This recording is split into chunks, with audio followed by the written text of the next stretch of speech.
Hey guys, welcome in. Hope you're having a great Tuesday. Hope you had a fabulous Memorial Day weekend, extended Memorial Day weekend, and we have a jam-packed show for you today here on the Rob Kendall Show. And we're going to get to the gift that keeps on giving. We're going to start with the gift that keeps on giving, the drama surrounding Indiana Secretary of State, and his bid for re-election. So let's just kind of reset. I know what it's been, 4 days since we've been together. So let's just very high level reset what's been going on. Now, I've got a column coming out this week in the Indy Star in which I'm going to do a deep dive on the years of brazen corruption from Indiana's Secretary of State and the ridiculous flip-flopping from the power structure of the Indiana Republican Party trying to get rid of him, and how they are not trying to hold Diego Morales accountable, rather just trying to sweep him under the rug. But let's ignore the past almost 4 years of brazen corruption, and let's start with what's happened here in the last couple weeks. Okay, so in the lead up to the last couple of weeks, numerous elected and appointed officials across the state of Indiana had endorsed Diego Morales' run for re-election, and that includes, most prominently, Jim Banks and Todd Rokita. Now, a couple weeks ago, a story began to emerge that Diego Morales had employed a woman in his office by the name of Elina Kupce, and that woman was not a citizen of the United States. And not only was she not a citizen of the United States, but she had illegally registered to vote. That story appears to have been played out, certainly affirmed by Jim Banks, United States Senator. In pulling his endorsement, he claimed Morales lied to him about her citizenship status. On top of that, the state treasurer, Daniel Elliott, came out late last week and said not only was she a non-citizen, but she was illegally in the country. Now, no one has, to my knowledge, been able to locate Elina Kupce. We do not know if she is actually still in the country or what she's doing. Now, upon the news breaking by Abdul Hakim Shabazz of IndyPolitics.org, the story broke from Abdul that this woman, a non-citizen, had risen to the level of Deputy Chief of Staff in the Secretary of State's office. We began to see a flood of endorsers, previous endorsers, leave Diego Morales and line up behind a guy by the name of Max Engling.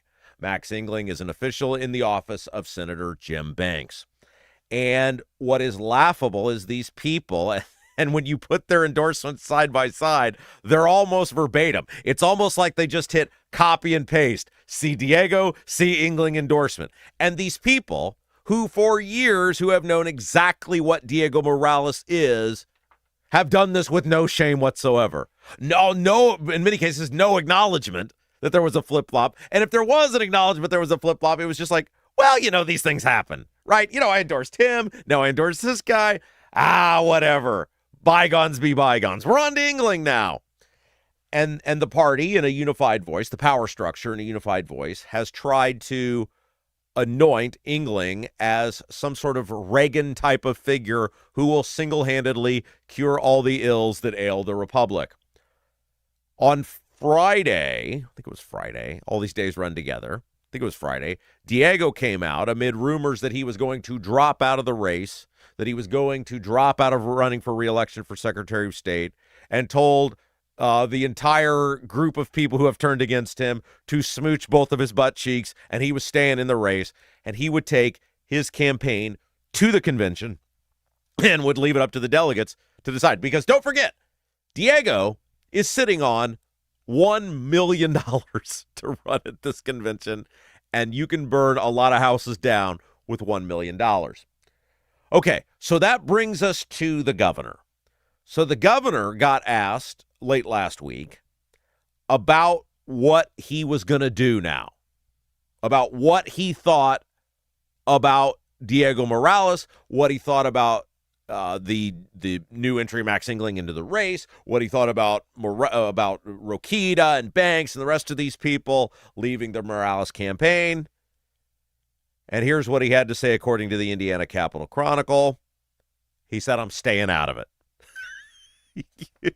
You got to give Braun a whole lot of credit, right? Like 4 years of brazen corruption from Indiana Secretary of State, and Braun said, that doesn't bother me in the least. I'm staying out of it. Quote, he said he's going to respect the process. Quote, I like a process that invites criticism. If it's necessary, different viewpoints. In this case, that's a stance I've taken from the beginning. That's why I don't need to adjust where I'm at now. Now, it's one thing not to endorse somebody in a race. That's certainly fine. And since most of these guys end up being colossal failures, probably usually the best move. But we're not talking about a normal case here.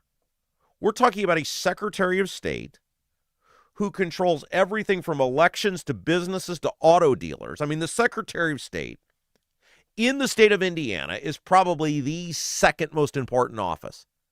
And for the last 4 years, it has been one scandal after another for Diego Morales, whether it's the 10-day mysterious trip to India, where he won't say who paid for it, and we know Raju Shinthala, who has this $80,000 taxpayer-funded contract with Diego's office, is bragging about being in India with Diego on this trip, which was labeled as official business, by the way.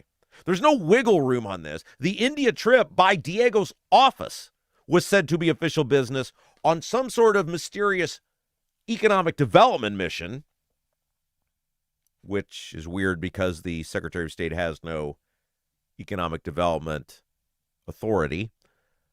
But you have a guy in India.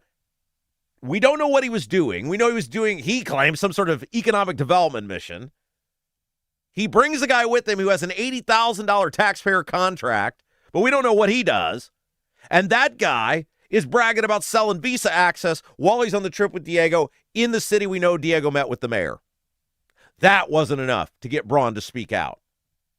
We know Diego spent $90,000 of taxpayer money on an automobile. That wasn't enough to get Braun to speak out and reject Diego. We know Diego gave a six-figure salary to his brother-in-law. That wasn't enough to get Braun to speak out. We know Diego gave massive no-bid contracts to mega donors of his campaign. That wasn't enough to get Braun to speak out. We know Diego used taxpayer funds, taxpayer resources to produce a campaign commercial, which he refused to take down, which has now been forwarded by the Marion County Election Board to the Inspector General for an investigation. That wasn't enough to get Braun to speak out. And now we know that Diego Morales had a mysterious non-citizen of the United States as his deputy chief of staff, which we don't know what this person did. Oh, and by the way, according to the state treasurer, that person was also in the country illegally. And even that isn't enough to get Braun to speak out. Braun is acting like this is like some sort of normal convention fight where you have above board people running. We don't. You have a brazenly corrupt individual who for 4 years has thumbed his nose at the people of the state of Indiana, and Braun still won't say, hey, this guy's totally out of bounds. Vote for whoever you want. Don't vote for Diego. You want to know why? Because of money. When you do a basic search of campaign finances for Mike Braun and Diego Morales, you are going to find a whole bunch of donors that cross over, a whole bunch of donors that give to the both of them. And Braun knows and has known from the beginning what Diego is. He doesn't want to deal with it because he doesn't want to risk implicating himself by association. They don't want Diego to go down. That is so key, guys. Over the past, week, have you heard any of these people, Banks, Rokita, any of these party chairs, even Daniel Elliott, who I guess took it to the extent of asking for Morales to resign, but have any of these people asked for a criminal investigation from Ryan Mears, the Marion County prosecutor? Have any of them asked for an investigation from Indiana's Inspector General? The answer is no. And the answer is no because these people, these power brokers, these prominent figures don't want the truth to come out. They just want Diego to go away. They don't want you to know what actually happened in India. Why? Because a lot of people who prop up Diego also prop them up. They don't want you to know half of the crap, a fraction of the crap that's going on with Diego, because they want the headache to go away. And the more that gets exposed, the better it makes it for Bo Bai, the likely Democrat nominee, and for Greg Ballard, providing he gets the signatures to get on the ballot, to run as an independent. Look, they've admitted the scandals are bad, right? They've admitted the scandals are real bad. They won't tell you what the scandals actually are. Have you noticed that too? When Rokita and Banks, now Banks tries to say it was because Diego lied to him about Elina Kupce, the non-citizen slash, I guess, according to the state treasurer, person illegally in the country, who was his deputy chief of staff. Banks wants you to believe that that was the last straw. No reasonable person actually thinks that's the case. The last straw was, we can't hide the guy anymore. The last straw was, man, we really need to protect this guy because of all the money that flows through him, and we don't want to choke off the money, but we can't hide it anymore. They know the truth about Kupce, and they knew it was going to get out, and they knew that as much as they hate Abdul, he was spot on with his reporting. And so they said, we can't hide this guy anymore. We can't protect him anymore. We've got to cut bait. Now, it does tell you how just shameless these people are. I mean, they knew what Diego was for years. Everybody did. And what they do? They gaslit you. They look you in the eye. Oh, Diego's great. Oh, Diego's a conservative. Oh, Diego's fighting for the Trump agenda. America first. Blah, blah, blah. They knew what he was. Nothing's changed. Nothing's changed in the past week. And by the way, as bad as it sounds that a non-citizen slash, I guess we'll say illegal immigrant, according to the state treasurer, was given access potentially or close proximity at the very least to personal information on millions of Hoosiers and thousands of businesses, that's probably not even scratching the surface on the worst thing Diego's done the past 4 years. This is what me being critical of India, me digging into India, me begging for help with India was all about. This guy, Diego Morales, has incredibly sketchy people in his orbit. Doubt me? Look at who he went to the NBA Finals with. Diego Morales and Micah Beckwith accepted tickets to the NBA Finals and went to the NBA Finals with a guy who went down in federal charges for bribery, guys, related to the public sector. The guy's life, his My Case file, the felon that they went to the NBA Finals with, reads like a CVS receipt. The number 2 and 3 elected officials in our state, the Lieutenant Governor and Secretary of State, accepted lavish gifts from a guy who went down on federal bribery charges. That didn't motivate Braun or Micah or Banks or Rokita or any of these people to say Diego's got to go. You think a guy who has a decades-long rap sheet, whose life in My Case, by the way, if you guys don't know, there's a website. It's mycase.in.gov. mycase.in.gov, where you can look up any person, any court proceedings in the state of Indiana, civil, criminal, any of them, and you can see what happened in those proceedings. Indiana actually does have a very transparent court system. And you can look this guy up for yourself. Michael Sherfick is his name. Now, somebody has done a really nice job. When you Google him, you got to look hard to find those federal bribery charges that he went down on. But it ain't hard, especially if you know what you're doing. The number 2 and 3 guys in the state of Indiana were accepting lavish gifts from a person who went down on federal bribery charges. And not Braun, not Banks, not Rokita, not any of these people said a word. In fact, the only people who said a word was us. Us and Abdul. These guys have known exactly what Diego is, and it is now laughable for them on a dime 3 or 4 weeks before the convention to flip-flop and say, well, the scandals have become too much. Well, then what are you going to do about it? The answer is nothing. They're not trying to... Look, so many of these people are like, well, there's just no pleasing you. You said you wanted to get rid of Diego. Now we're trying to get rid of Diego, and it's not good enough. Right. because you're not trying to hold Diego accountable. We as taxpayers deserve to know what Diego's done because he has access to all of our personal information. If you're registered to vote, Diego Morales has access to your information. If you own a business, Diego Morales has access to your information. Yeah, big deal when a guy with that sort of access disappears to a foreign country for 10 days and won't tell you what he did there or who he met with. Only things we know about India are what the Indians have posted. We know some of the events he went to, some of them, certainly not 10 days worth. We have no idea who he met with in totality. We have no idea where he stayed. We have no idea who he stayed with. We have no idea what he did. And again, guys, there was a person, Raju Shanthala, with an $80,000 taxpayer-funded contract with Diego's office, who they can't tell you what he did for the money, who was in India with Diego selling visa access, bragging about it, in the same city Diego met with the mayor. You don't have to be a rocket scientist to start putting the red flags together, guys. So yeah, not good enough to simply say, well, we're supporting someone else now. But you're not holding this guy accountable.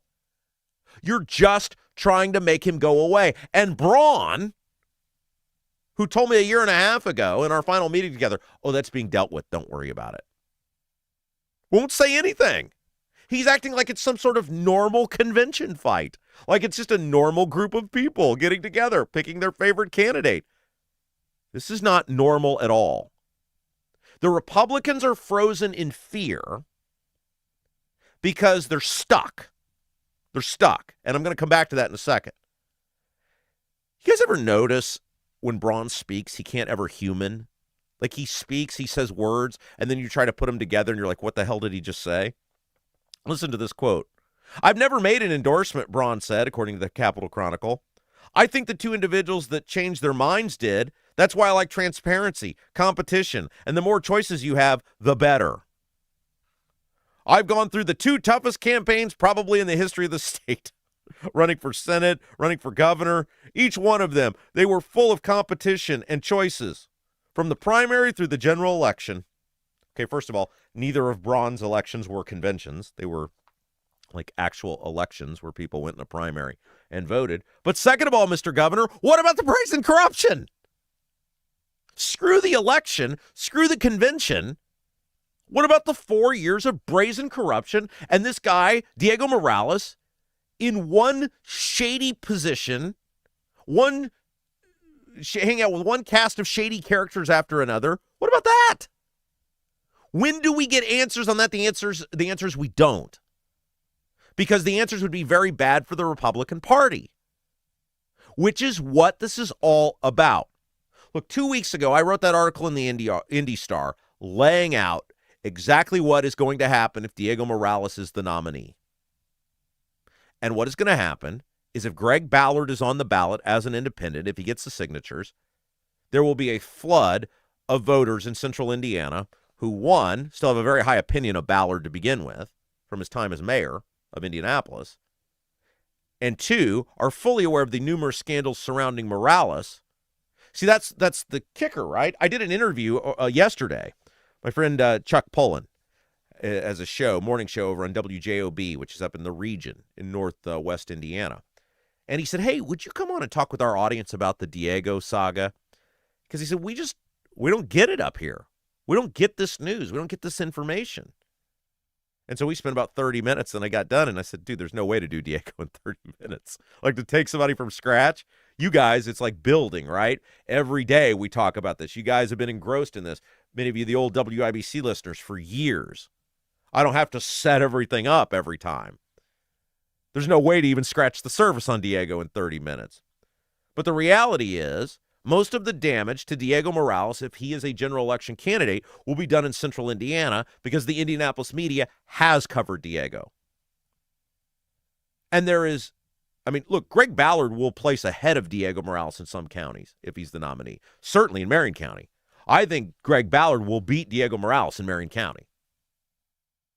And so when you couple the likability of Ballard, the fond memories of Ballard by many people, with the just one bad headline after another with Diego, he will blow past the 10% necessary to get Ballard's new Lincoln Party primary ballot access, which then makes Ballard a colossal pain in the butt to Diego, not just to Diego in the election, but to the Republicans the next 4 years, because the Lincoln Party then will start recruiting good candidates that can fundraise, candidates that can run ads, establishment Republican figures that are disaffectioned by the direction of the Republican Party.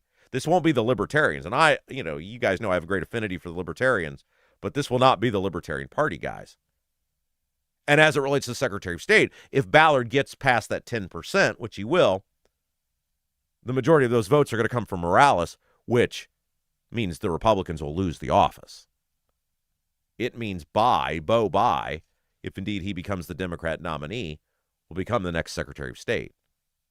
And when I wrote that article 2 weeks ago now, the Republicans lost their mind. They do what they always do. They attack the messenger. They attack the platform. Oh, the liberal Indy star. How far you've fallen, Rob Kendall. But what'd they do? Within a week's time, in a unified voice, they were calling for Diego to drop out of the race. Oh, I guess there was a lot of accuracy in that message, wasn't it? Because they admitted what I said. He will lose the election. That's what this is about. Now, why did they pick Max Engling? This guy didn't fall off a turnip truck. There's already a viable candidate in the race. This is what's so frustrating about all of this. The guy who would actually do the job well, the guy who's actually done the job as a county election clerk for years, David Shelton, notice they didn't pivot to him. I wouldn't have this response if they had pivoted to Shelton. If they had held Morales accountable, if they demanded criminal and ethical investigations into Morales by Marion County Prosecutor Ryan Mears and the Inspector General for the state of Indiana, and they had said, we're going with the obvious safe choice who will actually be good at the job, David Shelton, I would be pretty happy. They didn't do that. They're not trying. Banks, Rokita, their minions, their underlings, they're not trying to hold Diego accountable. And they're not demanding that the qualified guy be the party's nominee. What did they do? They picked a Banks guy with no experience in this field whatsoever, who ran for Congress and got completely smoked, who just ran for delegate and got rejected by his neighbors. What'd they do? They went with that guy. Why? Because this is about, and this is going to bring me to why Braun will not reject Diego. This is about Banks and Rokita taking over the Republican Party. That's what this is. This is about those guys asserting their dominance that we are in charge of the party, ahead of Mike Braun running for re-election. That's why Braun actually has a vested interest in Diego being the nominee, or Shelton. I don't think he really cares, because Braun knows his grip on the Republican Party is starting to slip. Braun knows that his dominant hold as the governor is slipping away. And if he loses the Secretary of State's office to a Banks guy, it puts Banks in and Rokita in an even more dominant position, as everybody knows Todd Rokita is eyeing a primary challenge to Mike Braun. That's why Braun won't reject Diego. He can't endorse him, of course. He can't come out and say vote for Diego, but he sure doesn't want a Banks guy being in that position. He sure doesn't want a Rokita guy being in that position. And that's what this is about.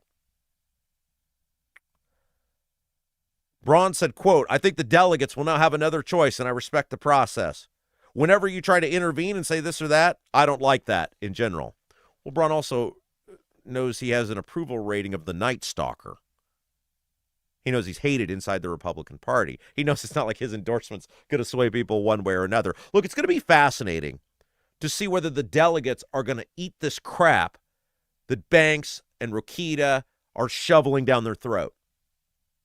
This just gaslighting about what's taken place with Diego. The same people who for years stood behind Diego Morales in the face of brazen corruption and totally ignored it. These same people are now telling you, oh, you got to trust our judgment on this Max Engling guy. Sure, Diego, that went sideways, but Engling, he's the real deal. Are these delegates going to be told who to vote for?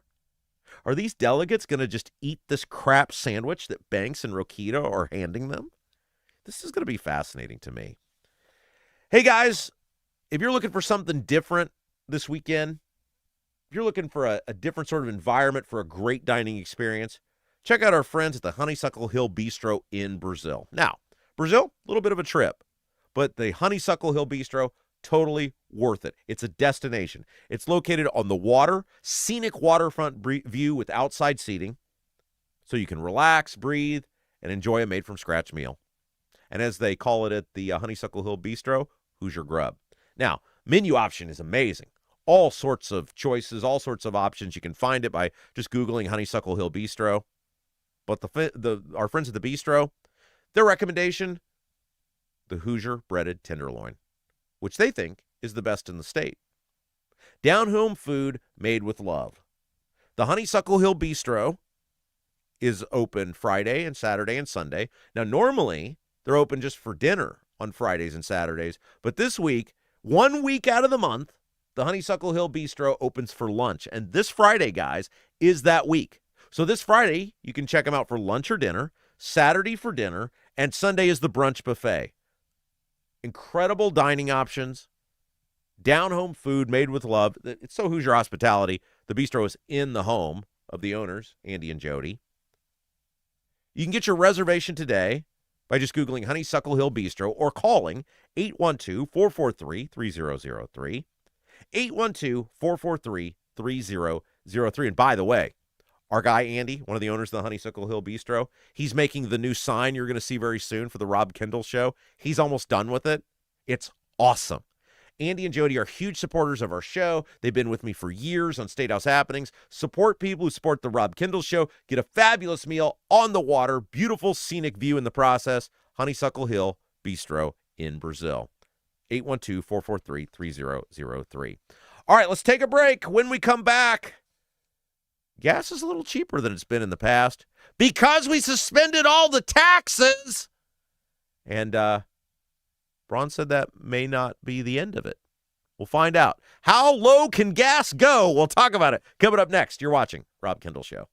Are you seeing cracks in mortar, moisture working through walls, facade or structural failure beginning to surface? Bramwell Mackay sets the standard for exterior and structural building solutions. Our 40-year master masons and industry experts address moisture intrusion, failing foundations, masonry deterioration, and more. From preserving historic landmarks to addressing modern building envelope issues, Bramwell Mackay delivers full-spectrum service with white-glove professionalism. In Indianapolis, call 812-33-BRICK. 812-33-BRICK. Buying a home or thinking about refinancing? Work with someone local who understands the Central Indiana market. Gary Tedrow with Verity Mortgage helps homebuyers and homeowners explore options for purchasing, refinancing, or even consolidating higher interest debt through their mortgage. Gary's approach is simple, clear advice, and personalized guidance, so you can make confident decisions. Visit loansbygary.homes to learn more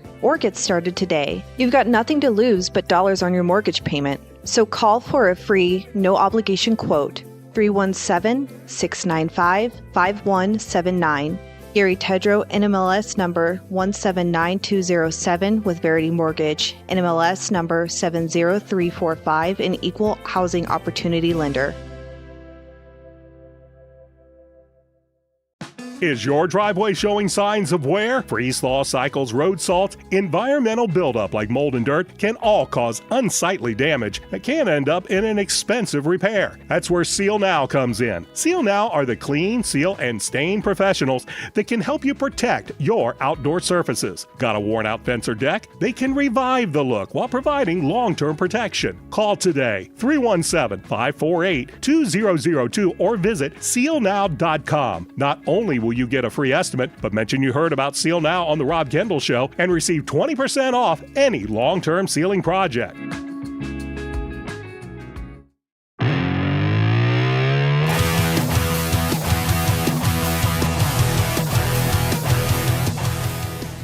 Hey guys, welcome back. Hope you're having a great Tuesday. Thanks so much for spending your time with us. We are so appreciative of that. It is the Rob Kendall Show. couple ways you can help us grow this program. Number one, if you haven't done so yet, hit that thumbs up button. Be sure to like our program each day. Don't wait. It just takes 2 seconds. Get it out of the way. And it really does help us with the YouTube, with the algorithms, helps us grow the program. If you're listening to us on the Apple or the Spotify, man, that has been gangbusters growth over the past few weeks. Thank you. I never want you people to feel ignored. We kind of get caught up in the fact when we're doing the live show, talking to the people that are live. We love all of our on-demand listeners on Apple, on Spotify. Thank you guys for being with us. If you can, give us that 5-star review there on Apple, the Spotify. That really helps us out. And most importantly, share the feed, guys. We grow organically on this program. All the growth we have is because of you guys. We can't do it without you. And you guys have just been so great, so phenomenal. We're 12 weeks into this thing, and you guys have helped us just grow infinitely. And every time we ask you guys to do something, you guys step it up, you do it, you help us out. And that's amazing. We can't thank you enough. If you haven't done so yet, head over to robkendallshow.com. robkendallshow.com. We got tons of great things there. We got the live link, all the on-demand platforms. If you're like, I wonder if Rob is on so-and-so. There's where you find it, robkendallshow.com. Articles posted each day of some of our favorite segments.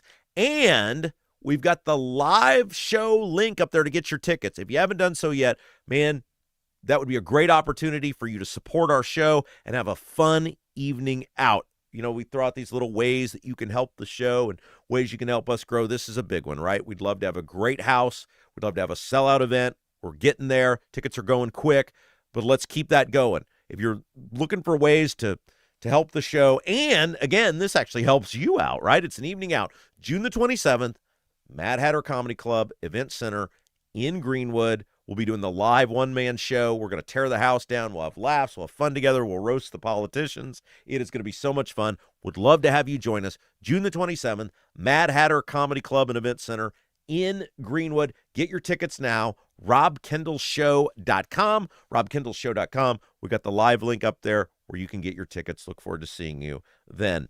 All right, let's talk about the gas tax. What's going on with that? But before we do that, hey, is your driveway showing signs of wear? Freeze-thaw cycles, road salts, environmental buildup like dirt and mold, it can all cause damage to your concrete structures. That's where our guys from Seal Now come in. Seal Now are the clean, seal, and stain professionals. They do it all.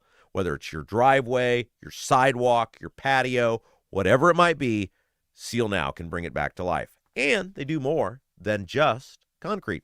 They also do wood, so your decks, your patios, your pergolas, all of these different structures, wood and concrete. If they're outdoor, Seal Now, they're your guys. Give them a call today, 317-548-2002, 317-548-2002, or visit sealnow.com, SEALNOW.com. In addition to your free estimate, if you heard about Seal Now on the Rob Kendall Show, you're going to get 20% off any long-term sealing project. 20% off any long-term sealing project just by simply saying, I heard about you guys on the Rob Kendall Show. Sealnow.com. Okay, so let's talk about what's going on with the gas tax. Now, I got gas today for $3.69. I felt like I was stealing the gasoline. I felt like when I was putting that gas in my car and I was watching the meter move, and then I got to the end and it said, all done. I thought, is some officer going to step out and arrest me? I feel like I shouldn't be paying $3.69 for gas. And, of course, gas in Indiana now markedly cheaper than our other states because the governor has suspended the taxes on gas. Of course, we have two taxes in the state of Indiana on gasoline. The sales tax on gas and the excise tax on gas. Governor Braun right now has suspended both of those. And what was laughable to me was I saw a post over the weekend, and I had some creative language in my response to this. The Governor Braun was bragging about our price of gas and our affordability. And I called him a couple names that I won't say on this program. If you'd like to see those, you can always follow me at Rob M. Kendall on Twitter, at Rob M. Kendall on Twitter. But I said, you're admitting with this post what is obvious to everyone. Taxes make things more expensive. Taxes make things more affordable. Taxes make it harder to buy stuff. When you're bragging about affordability, all you did was get rid of taxes. Which, by the way, Braun had to go kicking and screaming to. Let's not forget, right? It was months before Braun, when we saw these huge increase, the spike in the price of gas, before Braun finally suspended the sales tax on gas, and now he's added the gasoline tax. Now, again, credit where credit's due. He did it, but let's not act like this was first and foremost on his mind. Let's not act like he was from the beginning some great leader on this. It took a long time before he did it. And the big thing that everybody needs to be paying attention to is Braun and the people that are standing behind him on this sales tax on gas and gas tax suspension. By the way, it's about 59 cents a gallon. 59 cents a gallon, according to the Indiana Capital Chronicle. And so if you say, hey, I paid $3.69, I know a lot of people are paying more than that, but at $3.69 a gallon, you add 60 cents on top of it, it's $4.29 is the actual price of gas, the normal price of gas, what it would be without these tax suspensions. What Braun and the Republicans are telling you is, we're helping you because you're paying attention. We're suspending these taxes on gas not because we believe they're wrong, not because we believe you shouldn't have to pay 59 cents a gallon in taxes every time you put gas into your tank. We're doing it because you're paying attention and you're really pissed off. We're doing it because people are angry. They're outraged over the price of gas. And unlike in 2022, when people begged Braun and the Republicans, when the Ukraine war started and gas shot up to levels it's at now or even higher, and the Republicans did nothing, people were hurting then as well. What Braun and the Republicans are admitting now is they're doing it because gas prices are hurting Trump. That's the real reason Braun is doing this. Not because he cares about you or your financial situation. It's the real reason the Republicans in the General Assembly are standing behind Braun, but yet did nothing when Biden did it. Gas was expensive then. Gas is expensive now. The taxes on gas were bad then. The taxes on gas are bad now. They're doing it because they know that the gas prices are hurting Trump, and Braun is doing whatever he can to try to help Trump. Now, look, it's financially helping us. It's the right thing to do, but we have to mention this because as soon as the gas prices go down, the taxes are going to be reinstated. And if you're admitting that the taxes are bad and hurtful when gas is $4.29, the idea of the tax or what it is doesn't change whether gas is $2.29, $3.29, or $5.29. The tax is the tax. The tax is a regressive tax. The tax is a predatory tax. The tax targets people at doing what they need to do to survive, which is go to work, take their kids to school, take their kids to daycare. There's a reason the biggest taxes in our state are property taxes and gas taxes. It's done by design. It's done because you can't opt out of them. You have to drive if you're going to participate in society. You have to live somewhere. The Republicans are financial predators. I've said it for years, and it is obvious in the taxes that they target. Now, what's interesting is Braun got asked about suspending the taxes again, and he didn't rule it out. This despite the fact that there is a clear 60-day limit when it comes to suspending the taxes. And what's interesting is why Braun is clearly open to defying Indiana law. Here's what the Capitol Chronicle had to say about the law on the gas taxes. Indiana law allows a governor to declare a state of energy emergency for up to 60 days. The 60 days is very clearly in the law. It's not up for debate. It's not up for discussion. The statute also says a governor, quote, may not renew or extend a proclamation more than once without approval of the General Assembly.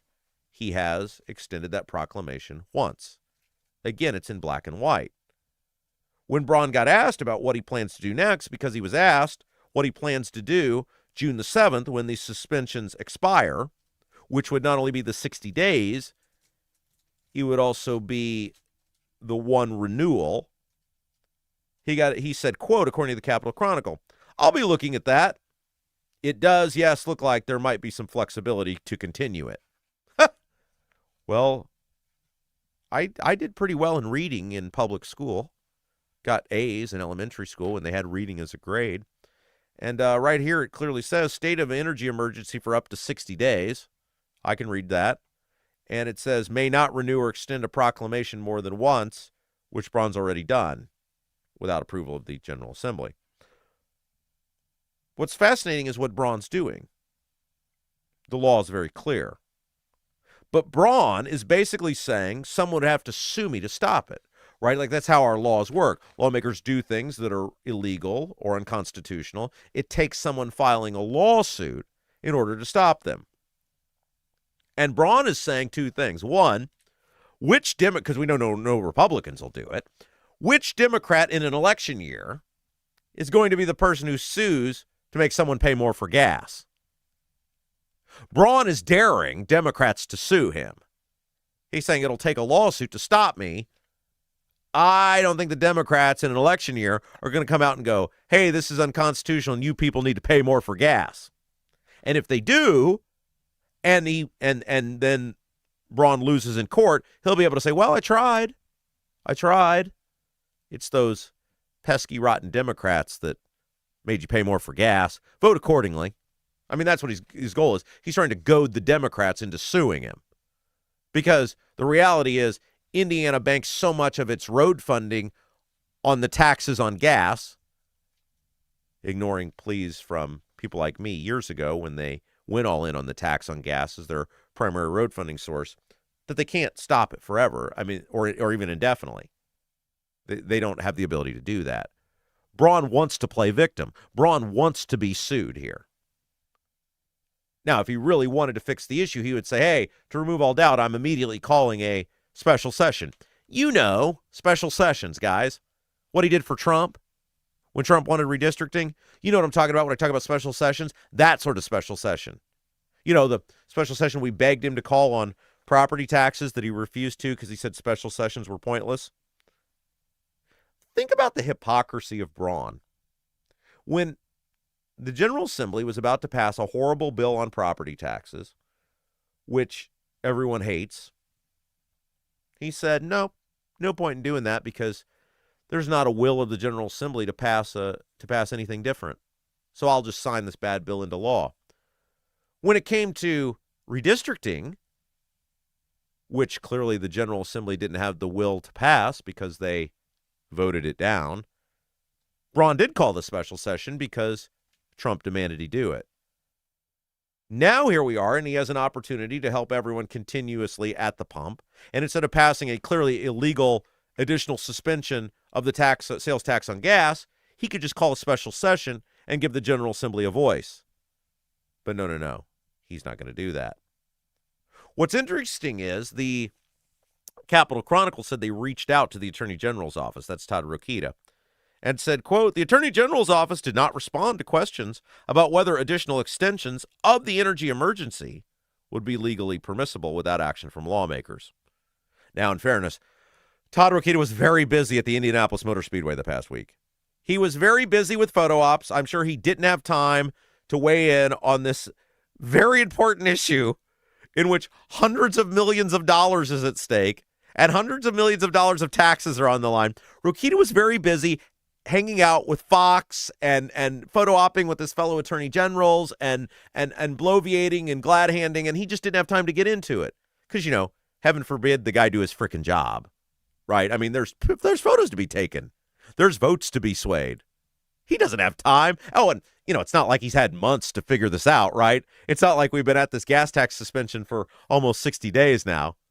You can't be asking Todd Rokita to take away from time at the track and do his job or even put one person on it as he leaves for the week.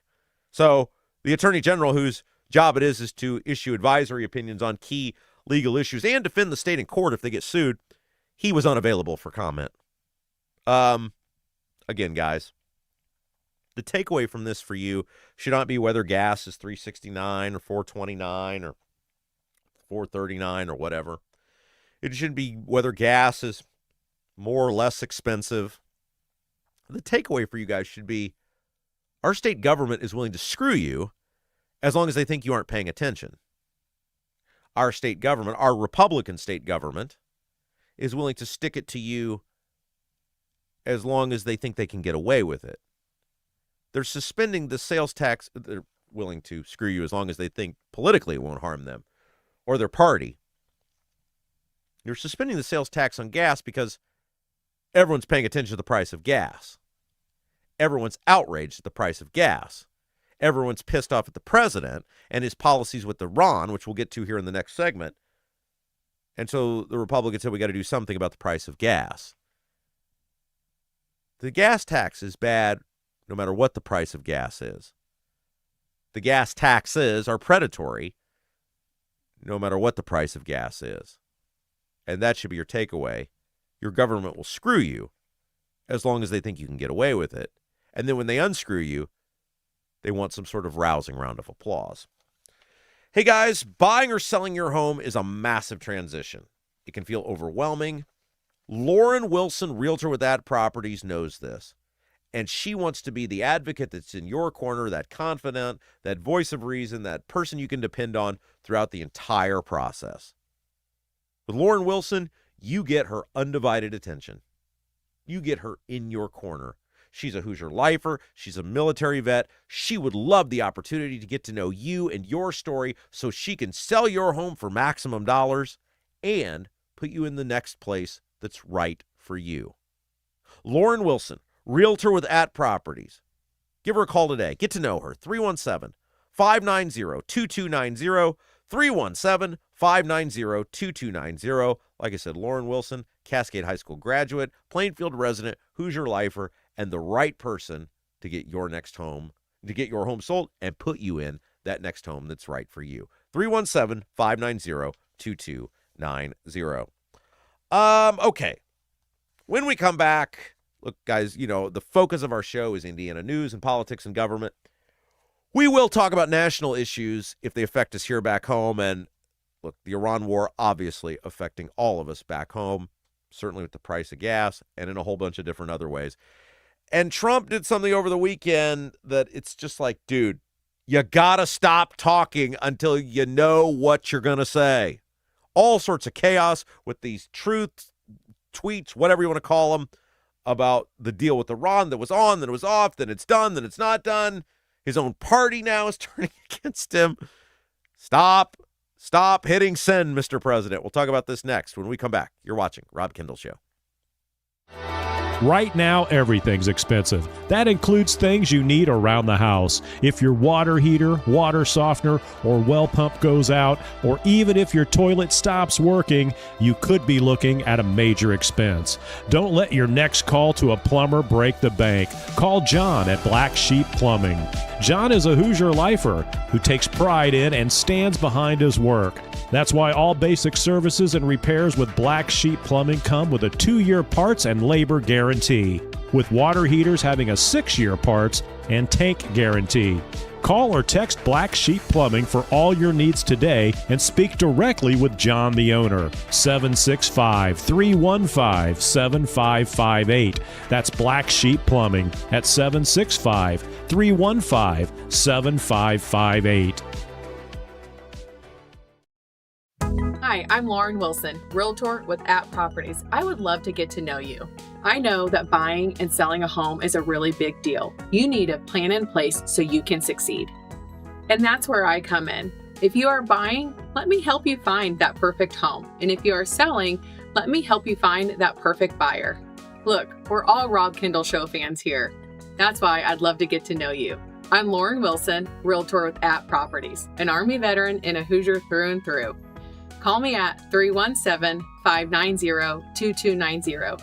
317-590-2290. Is your driveway showing signs of wear? Freeze-thaw cycles, road salt, environmental buildup like mold and dirt can all cause unsightly damage that can end up in an expensive repair. That's where Seal Now comes in. Seal Now are the clean, seal, and stain professionals that can help you protect your outdoor surfaces. Got a worn-out fence or deck? They can revive the look while providing long-term protection. Call today, 317-548-2002, or visit sealnow.com. Not only will you get a free estimate, but mention you heard about Seal Now on the Rob Kendall Show and receive 20% off any long-term sealing project.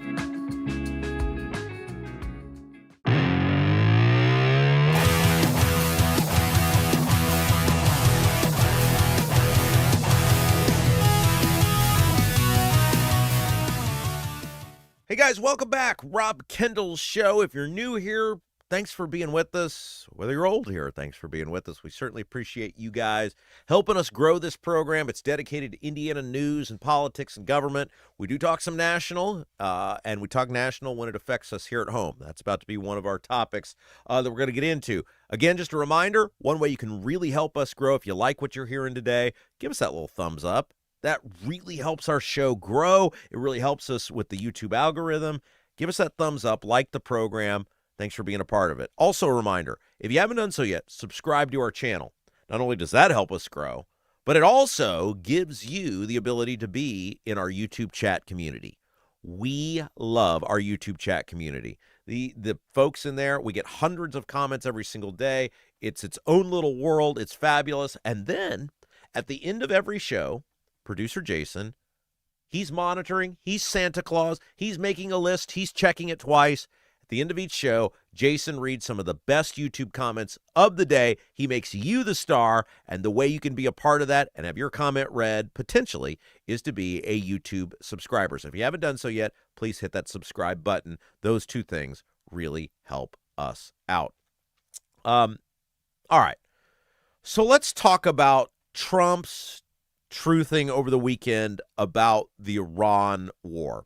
And look, every single one of us, whether you're a Democrat, Republican, independent, apathetic, whatever you are, we all have a vested interest in a good outcome from this Iran war as soon as possible.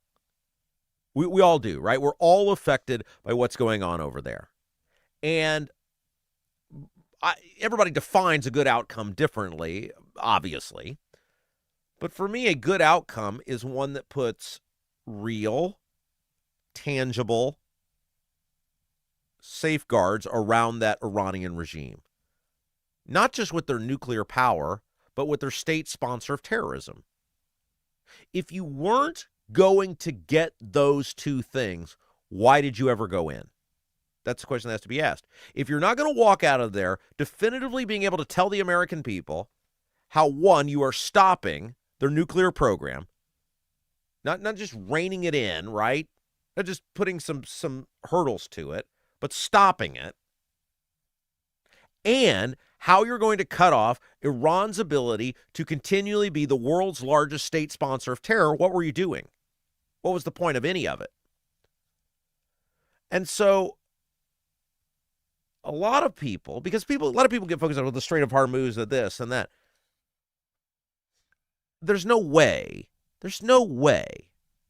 Trump went in to Iran, or Trump's advisors allowed him to go into Iran without knowing that was going to get shut down.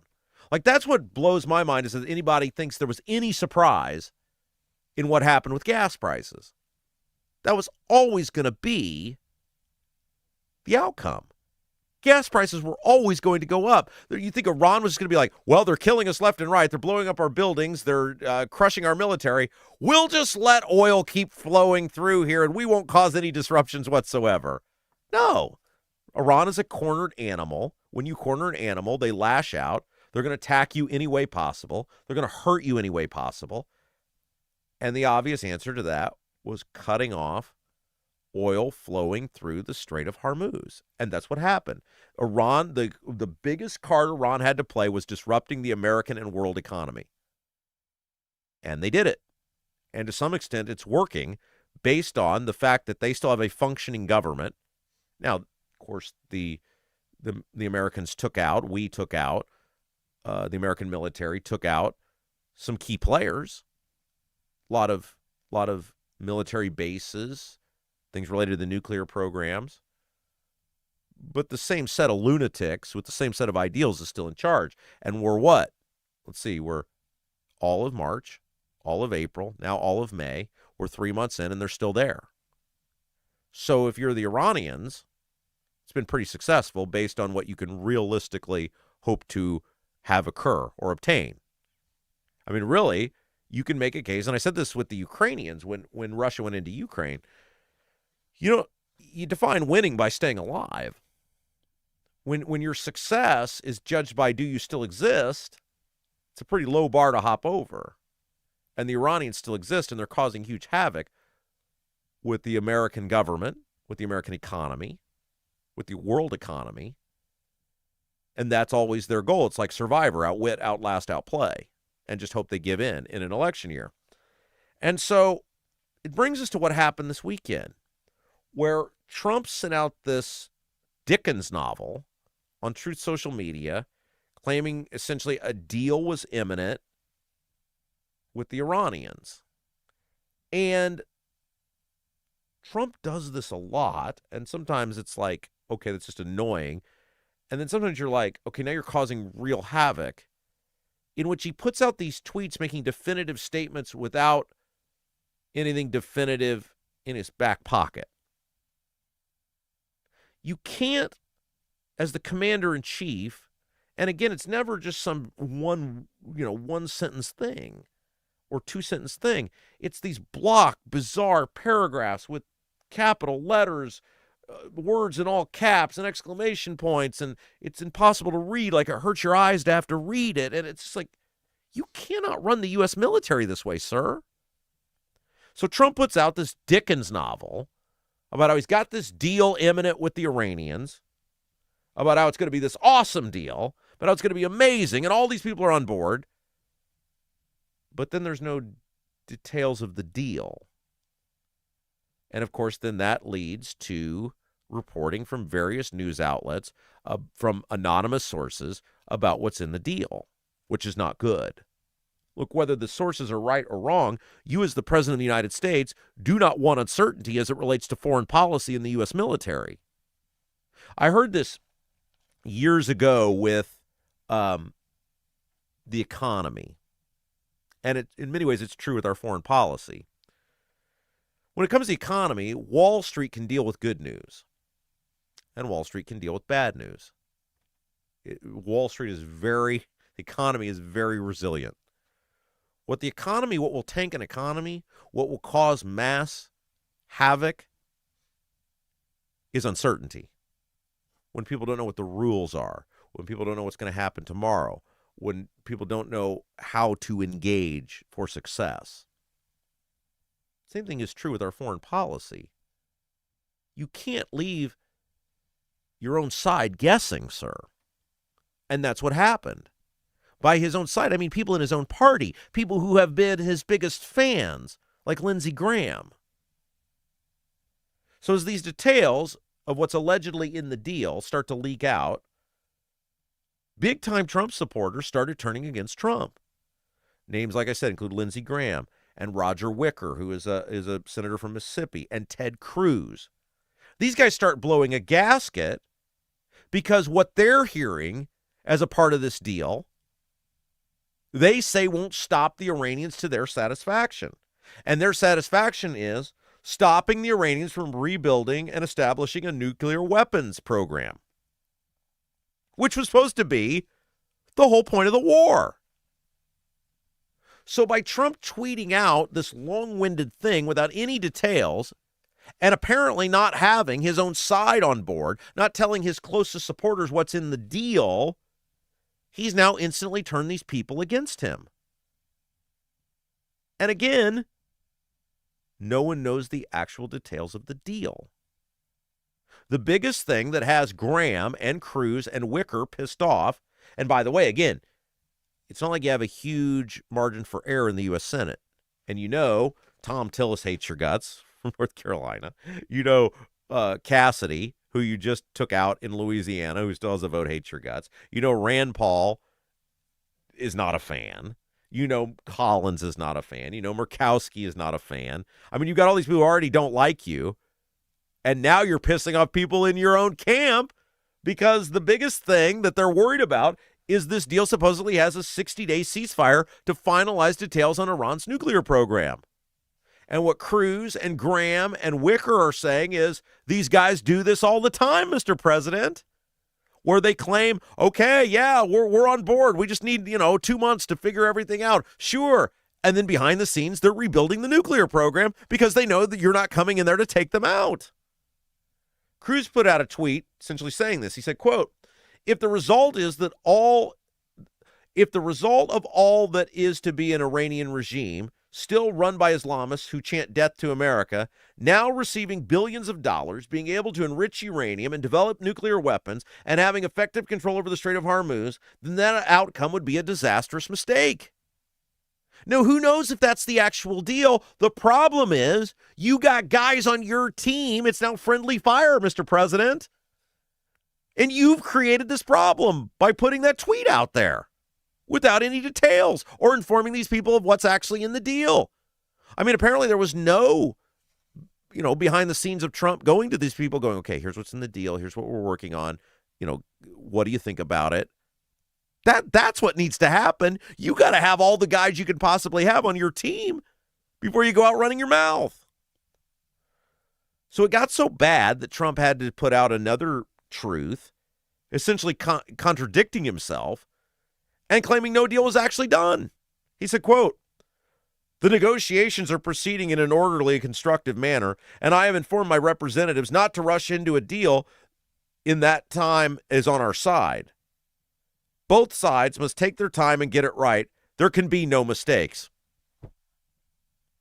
But, Mr. President, you instigated all of this by telling everybody a deal was imminent. You caused all of this. If you're working towards a deal, that's great. If you're working towards some good solution, wonderful. But you can't put out before any deal is done, hey, the deal is done. You can't not tell people on your side who you're going to need to sell this thing, especially when you've pissed off numerous members of your own party in the Senate anyway. You can't operate in that fashion. Then Trump responds, because he still didn't get the result he wanted, to the criticism by attacking the people he hates and admitting a deal isn't even done, which was the whole point of his original post. So now we've gone from, oh yeah, we're dotting a few I's and crossing a few T's too. Yeah, we're close, but it's not done. We won't sign off on anything bad too. There's no deal. You cannot run the U.S. military this way, sir. You cannot run our society this way, sir. And of course, as he usually does, he goes after everybody who rightfully is questioning. Look, I'm no fan of Lindsey Graham. I'm no fan of Roger Wicker. I'm not really even a fan of Ted Cruz. But these guys are U.S. senators. They fund the U.S. military. They have a right to know what's in the deal. If you're going to say a deal is imminent, you have to tell the Senate. You have to tell the House, the people who you depend on for money to fund your military. And isn't it just common sense? You'd have the guys on your own team on board before you went out publicly about it. Listen to what Trump said. Look, the people who are mad at him are his guys.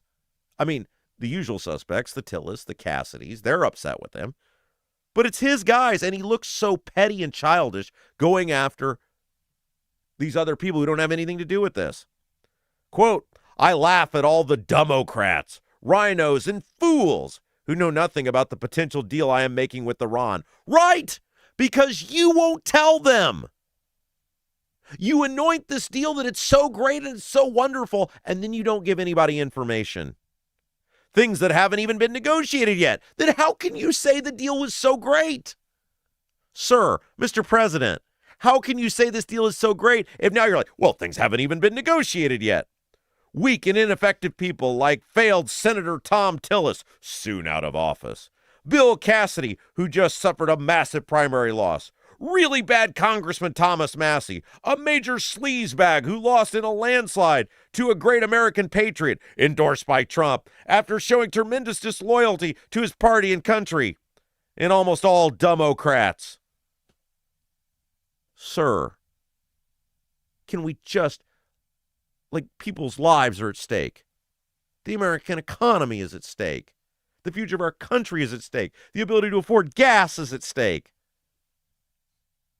Can we just have, when we're talking about all of those things, can we just leave out the name calling for a few minutes? If you don't have a deal, that's not the fault of Thomas Massie or Cassidy or Tillis or the people that are on your team that are being critical of this. That's the fault of you, sir. Nobody would be commenting about a deal or being critical of a potential deal or trying to guess what's in a deal if you hadn't put out that a deal was imminent without telling people what was in the deal. And almost all Democrats, people that have totally lost their way, constantly supporting bad policy and even worse candidates, but are constantly critical of each and every fantastic win I have. What win, sir? I think if we're being objective, you've lost every step of the way on this. Gas is at near record highs. You've been in this ceasefire for well over a month now, almost 2 months. Iran's regime, the power structure, is still in place. You've offered nothing that shows they've agreed to curtail their nuclear program with any sort of meaningful fashion. You have nothing that's been put forward that shows they've agreed to stop being one of the world's, if not the world's, largest state sponsor of terror. What is every fantastic win we've seen out of this? And again, I want Trump to succeed. I want our country to be safe. I want the Iranians boxed in. But I don't see how any of that has happened in any shape, form, or fashion so far. Still not done. In other words, they're losers. Again, how does calling Thomas Massie a loser inform me as a U.S. citizen about what's going on? And he just conveniently doesn't want to acknowledge that some of his biggest supporters, including Graham and Cruz, are saying the exact same things. They're saying the exact same things, Mr. President. These people should go home and rest. You should go home and take a nap. They do nothing but create division and loss. In other words, they're losers. The deal with Iran will either be a great and meaningful one, or there will be no deal. You put out that there was a deal, sir. Unprompted.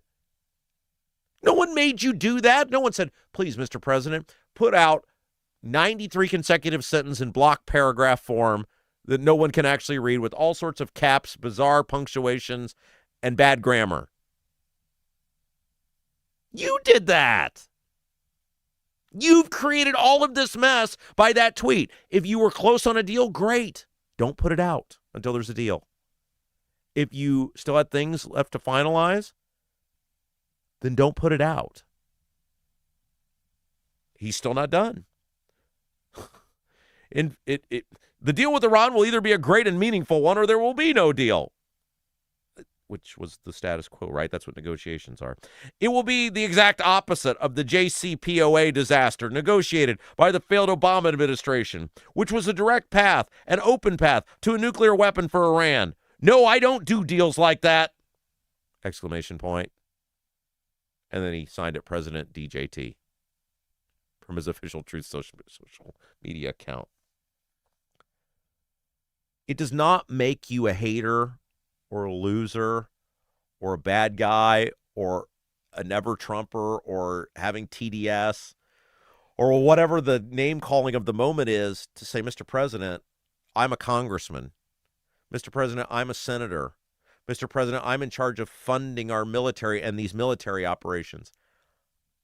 I want to know what the deal is. And if the guy's going to put out that he has a deal and then won't tell you what the deal is, it also doesn't make you a bad person then to respond to reports from the media, because Trump is not being transparent. What was the deal, sir? You put the tweet out. And again, this is not people who hate him. These are his biggest supporters in Graham and Wicker and Cruz.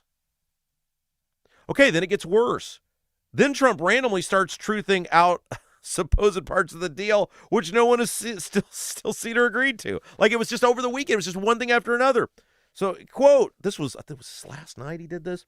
The enriched uranium, nuclear dust, in parentheses, will either be immediately turned over to the United States to be brought home and destroyed, or preferably in conjunction and coordination with the Islamic Republic of Iran, destroyed in place or at another acceptable location with the Atomic Energy Commission or its equivalent being witnessed to this process and event. All one sentence. Thank you for your attention to this matter, President DJT. Is that done? Is it signed? Like, there seem to be a lot of different options here, and none of them have been decided, sir. Which means you don't have a deal. Which means a U.S. senator or a congressman would be right to raise questions about the deal because you don't have answers. And many of these involve a lot of moving parts, sir, that could easily be evaded by the Iranians, which is always the problem. Stop making announcements before you have deals, sir. He does this all the time. I want you to succeed. I want our country to succeed. I want the Iranians to be stopped. I want there to be some sort of control around these lunatics not being able to get nuclear weapons or being able to send billions of dollars to lunatics, to crazy people, to terrorists who want to kill us. I support that. But this whole endeavor, has been a colossal disaster. We appear to be no closer to stopping the Iranians. They appear to still be in full control based on the fact that they control the Strait of Hormuz. They are bleeding us into submission because they don't think that Trump and the Republicans will allow this war or this stalemate or this standoff or this ceasefire or whatever to continue as Americans get more pissed off by the day about the price of gas. And they're probably right. You can't feign outrage over people who are in charge of funding your operations to raise questions about your operations when you won't give them the answers. And then when you give answers, you appear not to have answers. Guys, it doesn't make you TDS or anti-Trump to question these things. This has not gone well. It appears they entered into this engagement, much like Iraq, thinking it was going to be easy in, easy out. I think if we're being honest with ourselves, I think Trump saw how easy taking down Maduro in Venezuela was. And I think he thought it was all going to be this way. I mean, if you look at what they're doing with Cuba, with the indictment of Castro, they're setting it up exactly the way they did with Maduro. And I think he's bitten off more than he can chew. I think he's stuck. There's no way the Iranians are going to give in on the nuclear program, certainly with any sort of account. There's no way the Iranians are going to give in sponsoring these lunatic groups like Hezbollah. There's no way the Iranians are going to just play nice with Israel. And if you were going to engage militarily with them, you had to just turn them into a parking lot or accept your loss and go home. Just end it now, sir. Turn them into a parking lot or accept your losses, cut bait, and go back to normal. This is ridiculous. And his responses are childish. You're the commander-in-chief. You are in charge of the lives of men and women. You are in charge of billions and billions and billions of dollars of taxpayer resources. You are in charge, in many ways, of the safety and stability of the world, sir. This is not how you handle things. Hey, guys, you got a leaky chimney? Water in your basement? Cracks around the exterior of your home? Bramwell Mackay Property Services and Consultants is your authority for chimney repair, tuck pointing, foundation repair, crawl space to basement conversions, basement waterproofing, and more. Bramwell Mackay doesn't just offer quick patches. Their team of 40-year master masons and industry experts address the root cause. And they provide solutions that last lifetimes. Your home is one of your biggest investments. Treat it that way. Bramwell Mackay, BRAMWELLMCKAY, huge supporters of our program. They've been with us since the beginning. BramwellMackay.com, your masonry, foundation, and chimney specialists. Okay, guys, let's talk about the Indy 500 for a few minutes, shall we? Look, we don't do sports on this show, you guys know, unless it transcends society. And the Indy 500, and that Indy 500 in particular, totally transcends society. Look, first of all, did you guys watch the race on Sunday? Did you guys, I mean, it was amazing. The whole, I am normally a person who is there for the beginning. I love the pageantry, the spectacle, the whole back home again in Indiana, taps, all of that. And then the first couple laps, and then like, all right, I'll check back in for a little bit, and then with 50 laps to go, I'll join the end of the race. Other than a brief period where I had to put my kid down for a nap, I was enthralled the entire time. Doug Bowles and Roger Penske have turned the Indy 500 in less than a decade into the marquee sporting event in the world, save for the Super Bowl. In less than a decade, Doug Bowles, along with the purchase by Roger Penske of the Motor Speedway, have turned that event. It was the world's largest single-day sporting event. You're saying, Rob, how could you say it like? No. It's a whole new level, guys. Their ability to merge entertainment with the race itself. I mean, race guy always went to the race, right? The Indy 500 was really made up of two sets of people. It was race guy who would travel from across the country, across the world, and people who had immense local and civic pride about what this was for the city of Indianapolis. There were Hoosiers and race guy who were the Indy 500. And that's great, right? Racing's a niche sport. And I'm not saying that to be critical. I'm a golf fan. Golf is a niche sport. And if you look at golf, much like racing, there are a couple of marquee events in golf, and then not much else other people pay attention to other than golf guy. The Masters, the U.S. Open, and that's about it. With racing, it's the Indy 500, and that's about it. And then race guy has the rest of the races that he enjoys, the same way golf guy has the other golf tournaments that I enjoy, that I fully accept that most of the country's not participating in. But Doug Bowles and Mark Miles and the rest of these guys, with the watchful eye of Roger Penske, have done an incredible job with turning the 500 into a week-long spectacle. And think about how much of a financial impact that has had. The purse for the 500 has almost doubled since 2022. That's 4 years, guys. In 2022, the purse was just over $16 million. Now it's over 30. The winner now gets $4.34 million. That's unbelievable. And that is because of the revenue that is being brought in. Roger Penske made huge investments into the Motor Speedway. Huge investments. And it was a real gamble because racing had sort of hit a lull, right? Now, there was obviously the sellout in 2016, the 100th running, that was a sellout. But track was in rough shape. And Penske, because of his love of the sport, obviously he's not running a soup kitchen, he's trying to make money, but because of his love of the sport and what the 500 has meant to him, said, I will gamble on this. And the public has responded. And again, it's so much bigger than just the race itself. Now, you've got the snake pit, the infield, all of these things. The Carb Day has obviously exploded this year aside with the inclement weather.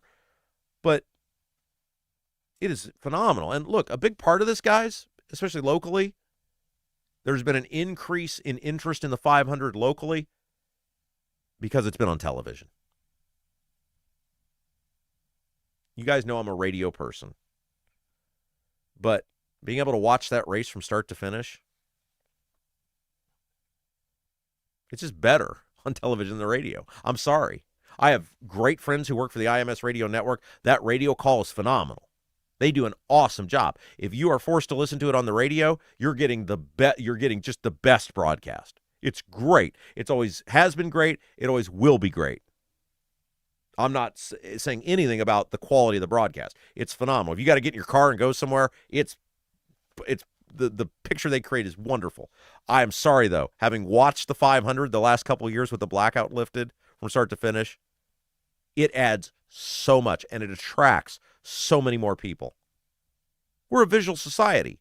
I mean, that's why we're doing this here. I'm just a guy sitting in a chair, but people want to have something to look at. It's just the way we are. It's the way we are. And having that race on television, I mean, I sat there with my old man, and like I said, other than when I had to put my kid down for a nap, and we watched the whole thing from start to finish. I've done that 2 years in a row now. I've watched the race.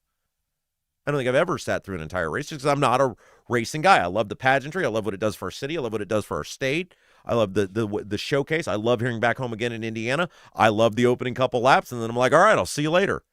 I was glued to that race because you can see it. You can see the spectacle. You can see the nearly 400,000 people that are there. You see these cars, seeing the final lap, those starts and stops and restarts. Yeah, you can get that visual description on the radio, and they do an awesome job of it. It's awesome. It ain't like seeing it.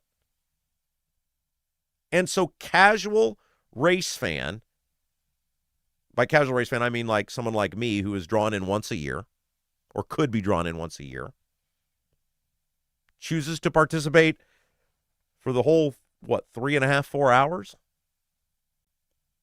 I've never done that before. And I have a great deal of civic pride. I have a great deal of pride in my state, in my city. It's just a different thing. It's a different way to consume it. It's no different than, and again, I'll pick on my sport. I'm a golf guy. Golf had newfound heights in popularity, and you'll never see it again when Tiger Woods was at the top of his game. There wasn't more people who loved golf. They're not into golf like I'm into golf. They're not golf purists. They just loved the spectacle. Hey, it's Tiger. He's going to do something amazing. Hey, it's Tiger. Every time he swings a club, it's must-see television. That's what TV does to add to the Indy 500. Like, they are knocking it out of the park with IMS. And I know it's bad for radio anytime it's on television, but I'm sorry. It's just for the casual person, it's an infinitely better product. Let's talk about the end of that race for just a second. Because again, I'm not talking about like I'm going to do some deep analysis about who went around who. By the way, I had Rosenquist and Malukas as my bets. So I was winning either way. I won more with Rosenquist because he was 15-1. Malukas was 7-1. But it wasn't like, I was not watching it like, oh man, I'm going to win or lose. I was going to win either way. But the reaction from Malukas after that race was another reason why television is important. The guy was in tears. That was the most compelling part, I think, of the whole race, was they go to him. He's sitting there. They've just interviewed Rosenquist, the joy of victory, right? He makes this incredible move to win at the end. Like, I'm not even a racing fan, and I'm glued to all of it. And it wasn't like I was glued to it because I wanted to win money. I was glued to it because it's incredible television, and you can see it. And then they go to Malukas, and he's there, and he's like in tears because who knows if you'll ever have another chance. Think about how many guys in sport, whatever the sport is, whatever your favorite sport is, you get to the championship game. You get to the Super Bowl. Dan Marino, his second year in the NFL? Or his rookie year in the NFL, got to the Super Bowl, never got back. People were like, oh man, this guy, he's going to win 10 Super Bowls. Never got back. You never take that moment to win the championship for granted. Think about the Chicago Cubs in 2016 when they won the World Series. All these great young players. Oh man, it's a dynasty. Never got back. You never know, especially when it's the pinnacle of your sport, like the Indy 500 is, and you got to see it. It's like you feel bad for the guy, but you can't stop looking at it because you feel his pain. It was just an incredible day, incredible event. The city should be so proud of what the 500 has become. The city should be so proud about how they have stayed true to Race Guy. I think it's, again, I'm not Race Guy, but Race Guy who's gone for years. I think they still, the history, the pageantry, the tradition, I think all of that is still paid homage to. And yet they've done a wonderful, wonderful job of bringing new people in, and the race is on the ascend. It's a great time to be a part of the Indy 500. So kudos to all those people who made it happen. Hey, guys, owners Dennis and Tina Duncan, along with their son Garrett, they own Double D's Barbecue in Clayton. So many of you have been out there. So many of you have been a part of it. You've taken it in. The food, you guys have raved about the food, the atmosphere, the service. Double D's is it. Authentic wood-smoked Southern barbecue. All of the food cooked fresh daily. They make their own sauces. It's all made from scratch. Double D's has specials all week long. They're only open Wednesday through Saturday. Wednesday is wing day. Thursday is loaded jumbo baked potato. Friday and Saturday are Mississippi farm-raised catfish. That's the real catfish, not that crap you get at the store. Check out their Facebook page, Double D's Southern Barbecue, for all their specials, all the up-to-date information. It's located in Clayton, a little bit of a drive, but totally worth the trip, right there on 40, near 39. Open Wednesday through Saturday. And get there early because once the food, since it's all made from scratch each day, once it's sold out, they're done. Check out the full menu. Ribs, brisket, and more. DDBBQ317.com. DDBBQ317.com. All right. Let's take a break. When we come back, RTV6 did a fascinating investigation on how many people actually win their property tax appeal. This next story could save you a lot of money. We'll talk about it next. You're watching Rob Kendall Show.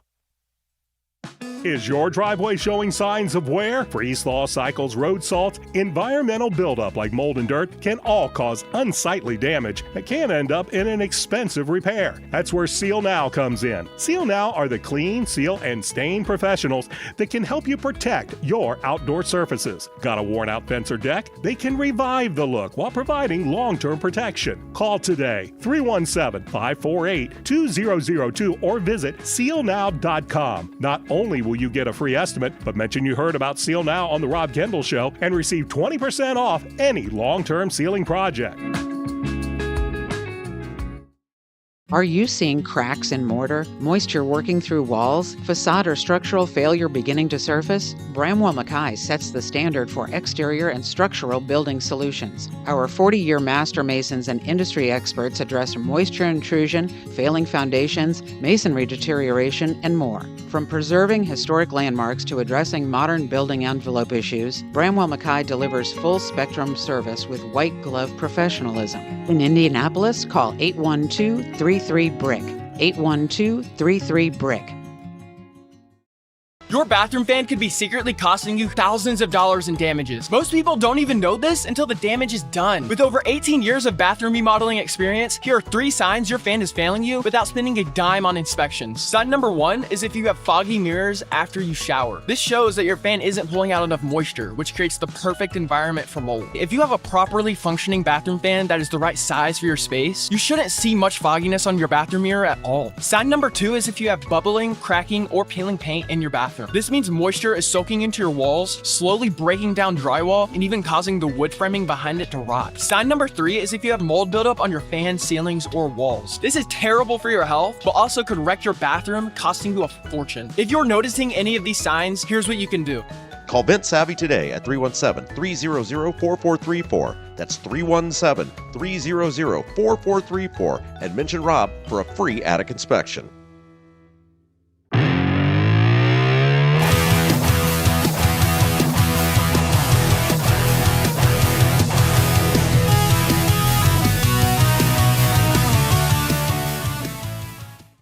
Hey guys, welcome back. It's the Rob Kendall Show, your home for Indiana news, politics, and government. We give you 3 hours a day. We throw a lot of national stuff in there too if it's affecting us back here at home. And by the way, we were 2 hours and now we're 3, thanks to John Rust, our friend who generously agreed to support our 3rd hour. We couldn't do it without John Rust. So as we thank our sponsors all throughout the show, we don't want to ever let John not get mentioned because he was a huge, huge proponent, has been a huge supporter of ours from day one. Hey, before we get to this way, you may end up saving a bunch of money on your property taxes. Help us out, guys. If you're watching the show, if you like what we're doing, hit that little thumbs up button. It really helps us grow the program. I know we're sort of a broken record on that, but we wouldn't ask you to do it if it didn't actually help. Make sure today, while you're thinking about it, while it's right now. Look, I used to be that guy, right? Before I got on YouTube, I used to think you'd hear people say, hit the like button, help us out, hit the subscribe button. I was like, Now, I'm generous. I give generously with my thumbs up to people because I know how much it actually helps. Hit that thumbs up button. If you like what we're doing, share the feed as well. If you got a Facebook, if you got a Twitter, share the feed out. We grow organically, and that organic growth is through you guys. So share our feed. Get that word out for us. Also, if you want to join us in person, if you like what we do on the internet, we're even more charismatic and charming in person. We got a live show coming your way June the 27th, Mad Hatter Comedy Club and Event Center in Greenwood. We're going to laugh. We're going to roast politicians. We're going to have a great time together. It really is a celebration of this fabulous audience, of the fabulous growth we have seen over our first 12 weeks. It's our way, Jason, myself, it's our way to say thank you to you guys, producer Jason and myself, to say thank you for all you've done helping us grow this program. We so believed when we started this, a local show that stayed true to Indiana news and politics and government and giving you takes and giving you stories you weren't going to get anywhere else. We believed that show would work. A lot of people laughed at us. We've proven them wrong. You guys are awesome. And to say thank you, we're having that live show June the 27th, Mad Hatter Comedy Club and Event Center in Greenwood.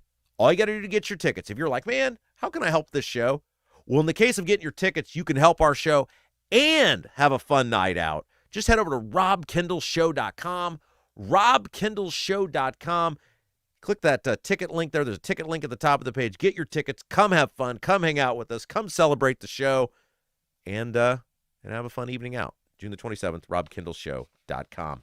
All right, before we get to this interesting investigation RTV6 did about property taxes and how you might end up being able to save a bunch of money, before choosing a mortgage, it's smart to talk with someone you trust and can actually sit down with because they're local.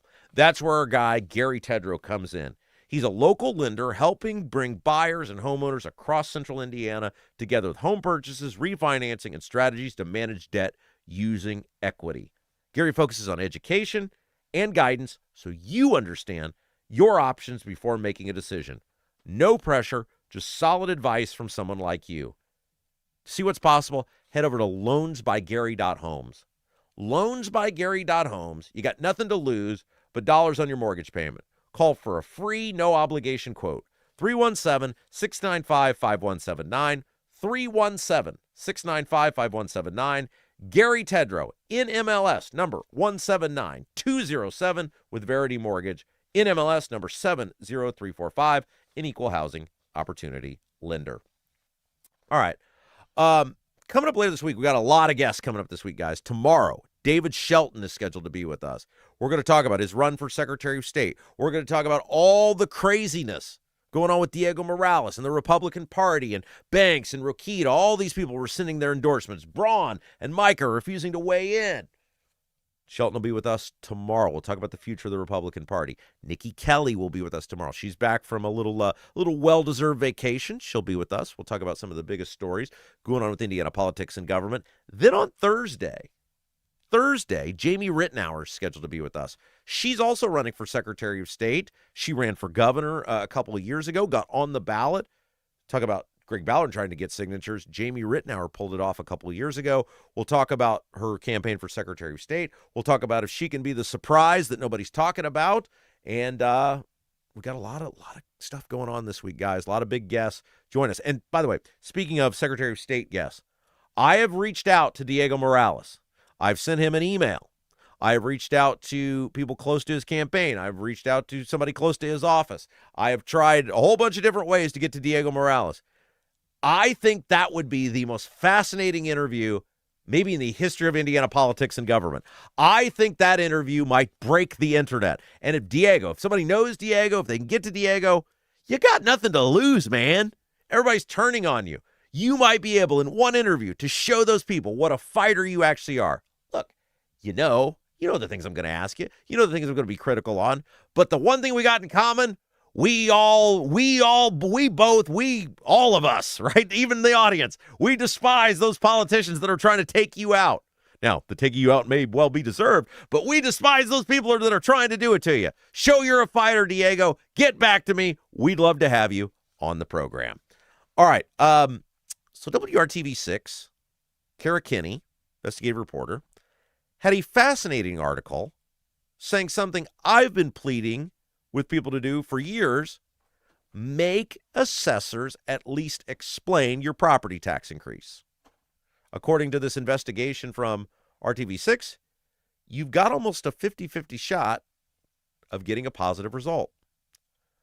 So as we said, Kara Kinney did the report, did the expose on what your odds are if you appeal your property taxes. And they found that 48% of appeals were successful for the homeowner, which means they received a reduction in the assessed value on their home. Now, this is important. This is important because, remember, your property taxes are based on your assessed value. If you're in a residential home, your taxes generally in most thriving suburban areas are, or metropolitan areas, are 1%. They're capped at 1% of your assessed value. Now, if you have a referendum, it's higher. But if you don't have a school referendum, it's 1%, capped at 1% of whatever your assessed value is. So as your assessed value goes up, your property taxes go up. Kara Kinney found that in Boone County, 64% of appeals were successful. 64%. 77% in Delaware County, 61% in Hamilton County, and 40% in Marion County. Even on the low end, 25% were successful in Hendricks and 24% in Johnson County. So even in the low areas, almost a fourth of people who appealed their property taxes got a favorable result. Quote, "We don't look at them as a bad thing," said Joseph O'Connor, the Marion County assessor, talking about appeals. "I mean, it's vital to our industry because it gives us the information that we need to do the job accurately, uniformly, and equitable." So let's remind everybody how appeals work. And by the way, you got to have your appeal in by June the 15th. June the 15th is your cutoff date to get your appeal. Now, there's two types of appeals you can go for. The first one is an informal appeal in which you call up your assessor's office, you give them your name, you give them your address, and you say, "Hey, I'd like to meet with someone." You can either do it over the phone or you can do it in person, "about my property assessment, and I'd like for you to explain to me how you came to my assessed value." And you can get a win just based off of that. 2 years in a row, I did that, and the assessor's office determined they had made a mistake in assessing my property, the way they had done the formula. And they said, "Hey, we made a mistake. We're willing to change these. Here's what we think. Do you accept this as your new assessment?" And it was good enough that I said, okay. So that should be the first step for everyone, is to say, "Hey, I'd like to meet with someone about my assessment." Now, look, I've been critical of the assessors recently, not because I think they're deliberately doing a bad job. I've been critical because I don't think they've been vocal at all about the assessment process. The assessment process has to change in order for us to get meaningful property tax relief. Unless we get changes in assessment in which people are punished for someone else cashing out their property. And by the way, the assessment process is all over the map. And I feel like the assessors, who have a real voice in this, have not used that voice to try to influence the legislators, the governor, to push for a change in the assessment process. That's what I've been critical of. I don't think they're malicious. I don't think they're mean-spirited about it. But I do think by silence, they're consenting to the process, which they know is flawed. We had the Tippecanoe County assessor on the old radio show. He's one of the few who has spoken out about this. And he told everybody, he said, "Please appeal your assessment. I have no idea what I'm doing." Not that he doesn't know the process. He's just saying it's so screwed up, we don't know if we get it right or not. Appeal the process. Give us an opportunity to work through it with you. And so a lot of times the assessor's office will try to find some way to, to help you out. It just sucks. You got to go through that. Then if you don't get what you want there, like if you don't get the result you want, you can file a formal appeal through the Property Tax Assessment Board of Appeals. Now, one of the nice things about going through the informal process is they can change it pretty much on the spot.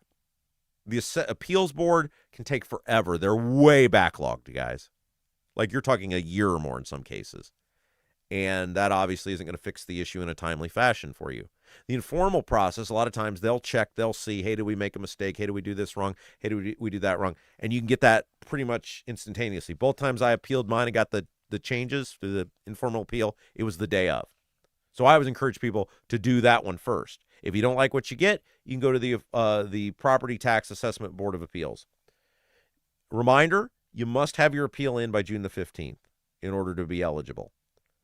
One other thing that got mentioned in the article that I thought was important was how far behind the assessment process actually is.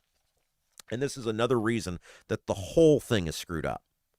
In the article, Joseph O'Connor, the Marion County assessor, said, quote, "We use the 12 months of preceding sales, so really this bill in your hand is representing a 2024 real estate market." That explains the dramatic increase in prices and assessments everybody saw in these most recent set, or many of you saw in these assessments that came out. The data that's being gathered, so when you get your 26 assessment, that's being done for the previous year. It's being put together for the previous year, and they're using data that's a year behind. So essentially, it's 2 years. The data that they're using is 2 years behind the assessment that you're getting in the mail. The whole system is broken, guys. And everyone in the State House knows it. That's why it's so frustrating that in the most recent property tax reform, I guess you'd call it reform. I don't know what really got reformed other than big business got a whole bunch of breaks and we got next to nothing. But they wouldn't even begin to deal with assessments until the legislature, until the General Assembly is willing to take on assessments. Nothing's going to change. Until they're willing to dig in and say it is wrong to punish people for what someone else sold their home for, we're going to remain in a crisis position as it relates to property taxes. But June 15th is your deadline. Everybody should at least file that informal appeal. And let us know if you get a success. Let us know what happens. We'd love to be able to tell other people, encourage other people to get out there. And I used to have a Little League coach. He'd always shout from the dugout, make them play the game. What he meant by that was, throw the strikes to the pitcher, throw the strikes, make the guy hit the ball, make him play the game. If you're the batter, you got to hit the ball. The odds of a little leaguer fielding a ball cleanly and throwing it to first base and a little leaguer catching a throw to first base, not great, right? You got to hit the ball to make it happen, though. If you don't hit the ball, if you just swing and miss, then the guy just walks back to the dugout. Make them play the game. Same thing here. Make them play the game. Make the assessors, that's their job. You're not being mean to them. Be polite, be respectful, but make them explain to you how they determined your property tax increase. Hey, guys, let me tell you what. With everything going on in Indiana politics right now, there's so much steam, hot air, stuff blowing around. I'm starting to think half of this state needs a new bathroom fan. And honestly, some of you probably really do. If your bathroom mirror stays fogged up after a shower or your fan sounds like it's about to launch into orbit, it's probably not doing its job. That moisture goes somewhere, usually into the ceiling or attic, and that can be a major problem. That's where Vent Savvy comes in. They specialize in fixing bathroom ventilation the right way. Go to ventsavvy.com. VENTSAVVY.com. ventsavvy.com. Get your bathroom fan working the right way. Save yourself a lot of potential hassle in the years to come. You don't want that mold. Mold is bad. Mold is bad. And you can help prevent it by going over to ventsavvy.com, VENTSAVVY.com, and make sure your fan's moving more air than the State House. All right, two other things I want to get to while we got time, because I thought they were important stories. One is polling on Trump, which is wild. And two, did you guys see this person found a grocery store receipt from 2006 Oh my gosh. We are paying so much more for our stuff. Everything is more expensive now, and it's going to blow you away what stuff used to cost. This Trump polling stuff is interesting, too. And I'm going to talk a little bit about this upcoming article I've got in the Indy Star about what's really going on with the Indiana Secretary of State. Plus, we've got producer Jason. He's going to have the best YouTube comments of the day. We've got so much stuff to get to, guys. A lot more on the way. Stay with us. You're watching Rob Kendall Show. Right now, everything's expensive. That includes things you need around the house. If your water heater, water softener, or well pump goes out, or even if your toilet stops working, you could be looking at a major expense. Don't let your next call to a plumber break the bank. Call John at Black Sheep Plumbing. John is a Hoosier lifer who takes pride in and stands behind his work. That's why all basic services and repairs with Black Sheep Plumbing come with a 2-year parts and labor guarantee, with water heaters having a 6-year parts and tank guarantee. Call or text Black Sheep Plumbing for all your needs today and speak directly with John, the owner. 765-315-7558. That's Black Sheep Plumbing at 765-315-7558. Hi, I'm Lauren Wilson, Realtor with App Properties. I would love to get to know you. I know that buying and selling a home is a really big deal. You need a plan in place so you can succeed. And that's where I come in. If you are buying, let me help you find that perfect home. And if you are selling, let me help you find that perfect buyer. Look, we're all Rob Kendall Show fans here. That's why I'd love to get to know you. I'm Lauren Wilson, Realtor with App Properties, an Army veteran and a Hoosier through and through. Call me at 317-590-2290, 317-590-2290. Is your driveway showing signs of wear? Freeze-thaw cycles, road salt, environmental buildup like mold and dirt can all cause unsightly damage that can end up in an expensive repair. That's where Seal Now comes in. Seal Now are the clean, seal, and stain professionals that can help you protect your outdoor surfaces. Got a worn-out fence or deck? They can revive the look while providing long-term protection. Call today, 317-548-2002, or visit sealnow.com. Not only will you get a free estimate, but mention you heard about Seal Now on the Rob Kendall Show and receive 20% off any long-term sealing project.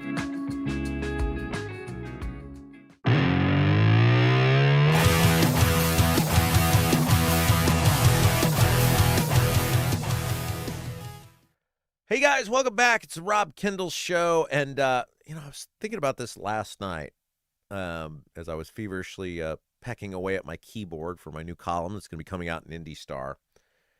This election season is going to be so fascinating in Indiana because for the first time in, a really long time, the veil is, maybe ever, the veil is being pulled back on exactly what you're voting on.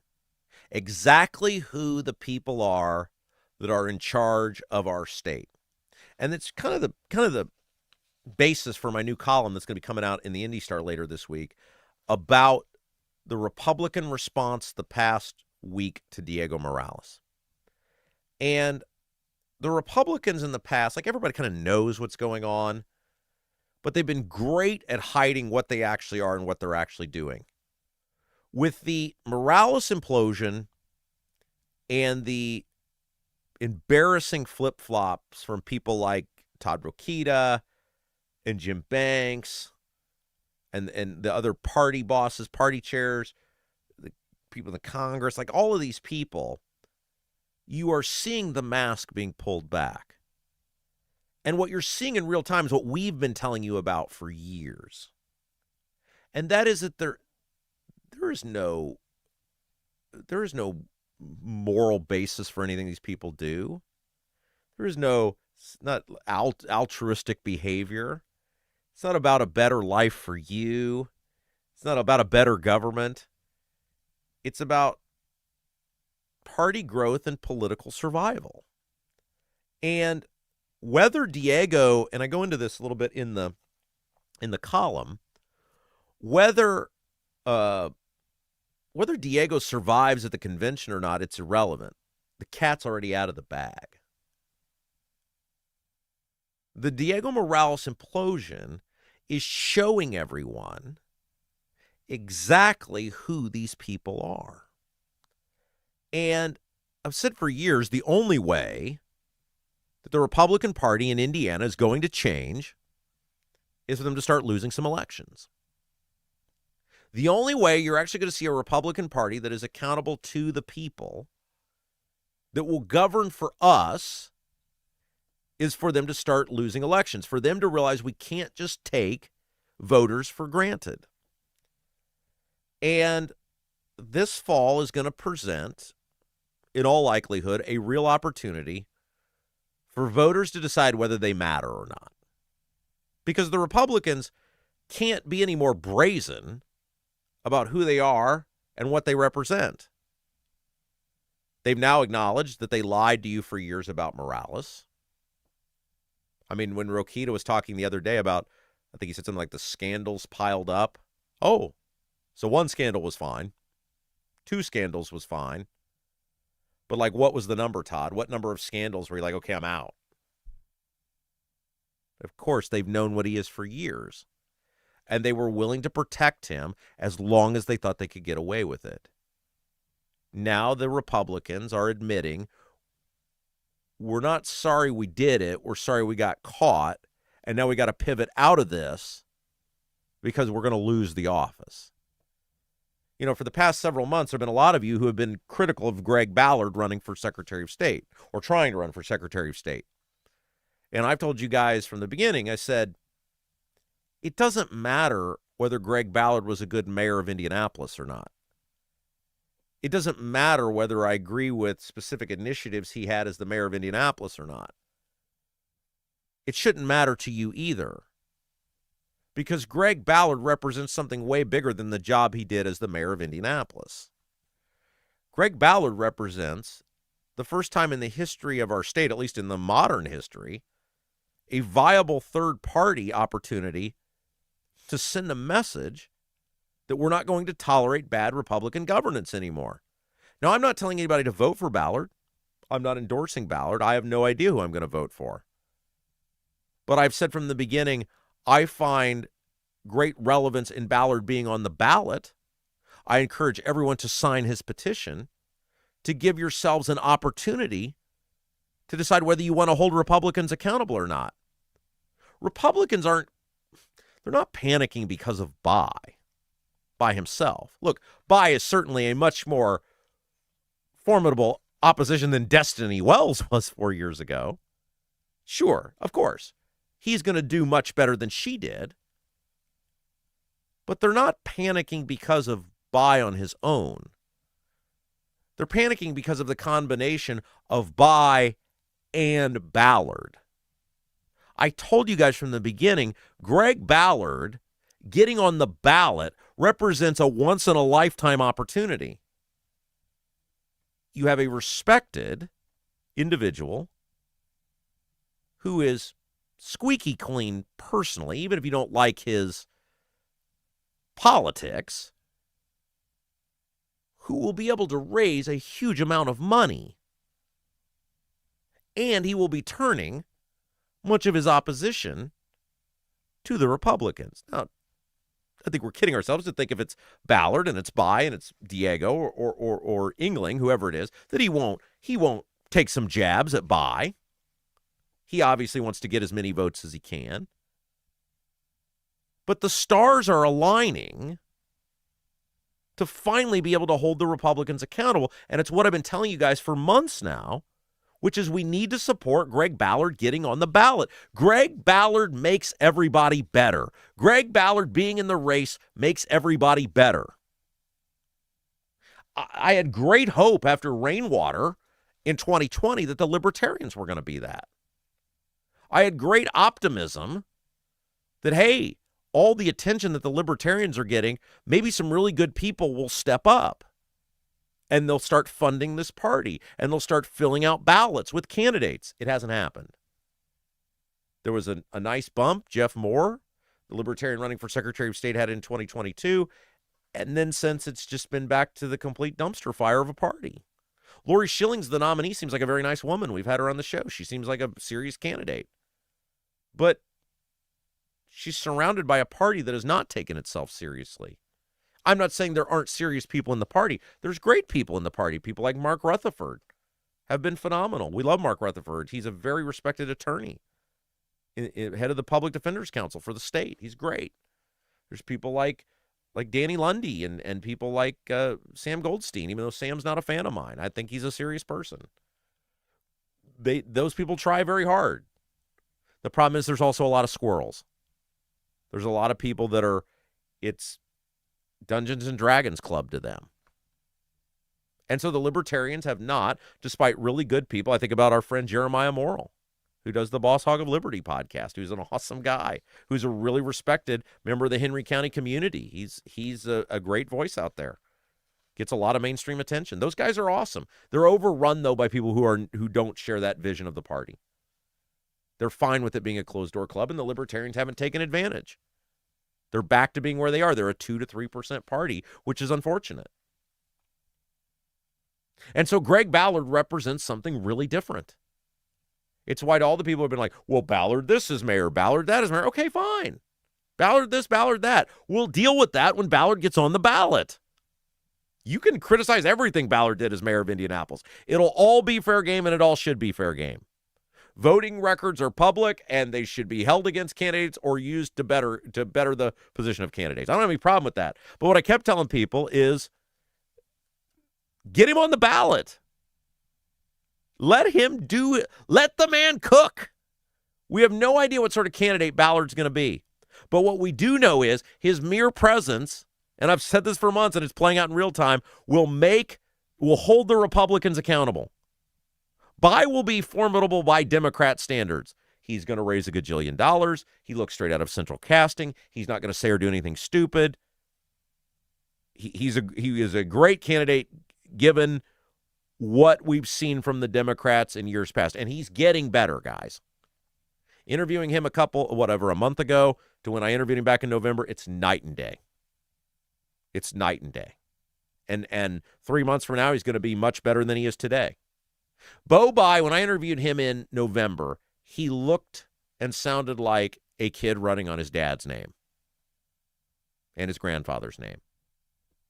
The Bai we talked to a month ago, he seemed to be standing on his own feet. He seemed to be much more comfortable talking about issues, being aggressive, going at Diego. He's evolving in real time. He's growing up in real time. And all that stuff that he did, the practicing, nobody's going to remember that in a month. They're going to know the guy that's in front of them, if indeed he's the nominee. This has always been a long game for me, which is the Republican Party needs to go away. The Republican Party needs to start losing elections and learn what it's like to lose and feel the pain of losing so they will actually respect conservatives and liberty voices. Aren't you tired of being treated like a second-class citizen? Aren't you tired of being lied to and ignored? These people are showing you what complete moralless, no scruples, look, they're shameless. How do you publicly endorse some guy and then a month later, I have changed my mind? Banks, Rokita, this England guy, they're just shameless in the way they promote him. Like, he's the fighter we've all been waiting for. He was just some paper pusher a couple weeks ago. Now he's the incarnation of Reagan. It's ridiculous. And with this process being able to play out the way it is, which is why Diego needs to stay in the race, it's going to get exposed. It's going to get revealed.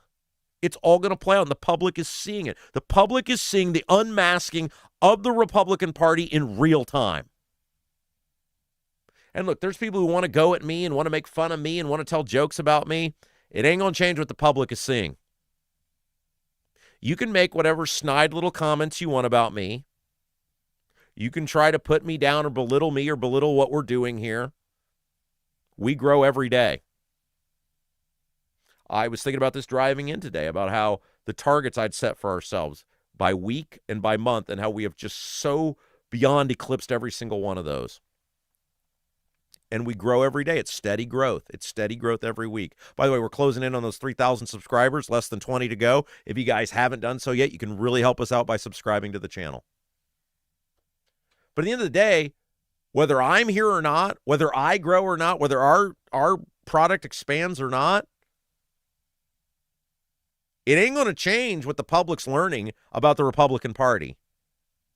And Rokita and his friends in the media being flippant about it, if you want to come at me, great. That's cool. It doesn't affect me at all. We're just here in our little lane doing our little thing. We don't pretend to be anything we're not. And so I go into a lot of these things in the Indy Star column. Guys, there's a real opportunity here. If you actually value good government, if you actually value better government, if you actually value holding the Republicans accountable, this is your chance. This is it, guys. This could be the start of a new frontier of politics in this state. But some things have got to go right. Domino's got to fall a certain way. And that's why I've been so adamant about Ballard getting on the ballot. It doesn't mean I'm voting for Ballard. It's not an endorsement of Ballard. I'm telling you guys the absolute truth. I have no idea who I'm voting for. I have no idea who I'm supporting. Nothing, right? But I do know that I very much am in favor. I am very much in support of Greg Ballard getting those signatures because he will make whoever the Republican nominee infinitely better. If it's by against whoever without Ballard in there, it's not nearly as interesting. It's much easier for the Republicans to lie and deceive and rope-a-dope and get away with it. So we're going to see. It's going to be a wild next month. Ballard's basically got 1 month to wrap up the signatures. It's going to be an incredible sight if he gets those signatures. Do you guys know what 37,000 signatures actually looks like?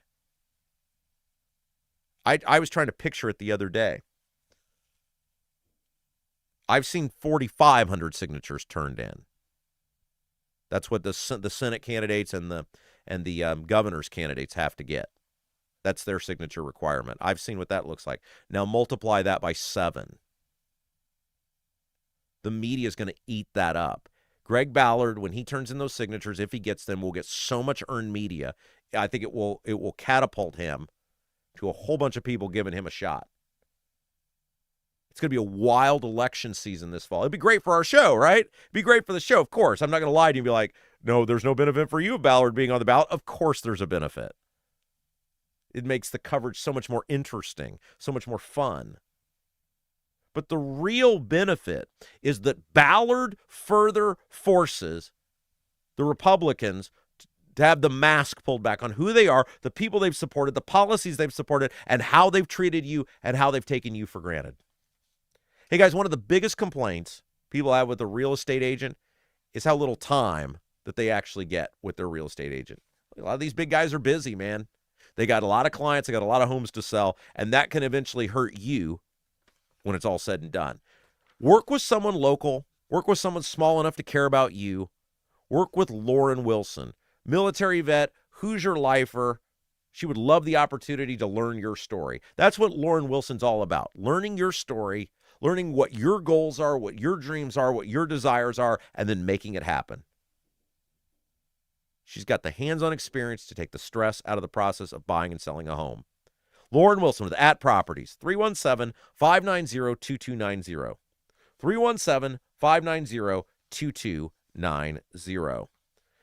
Okay, so there was an interesting article from Mediaite. For those of you guys who don't know, Mediaite is it's sort of like a compilation website. It just takes media stories from across the country and what different media is doing across the country, and then it reports on it.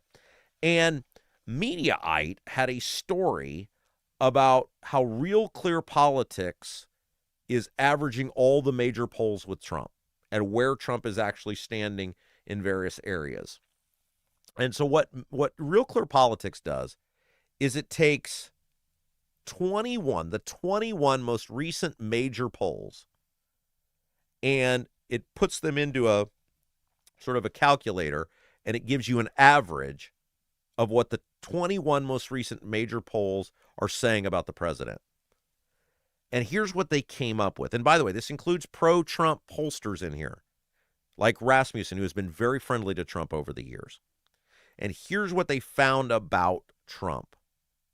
And then I'm going to tell you, because one of the things we talked about is how poorly Trump's doing, but there's still a light at the end of the tunnel for Trump, and it's how bad the Democrats are viewed.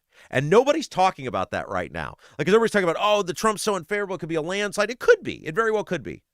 But one of the things that nobody is talking about right now is how unfavorable people view the Democrats. So here's what we know. So stay with me for a little bit on this.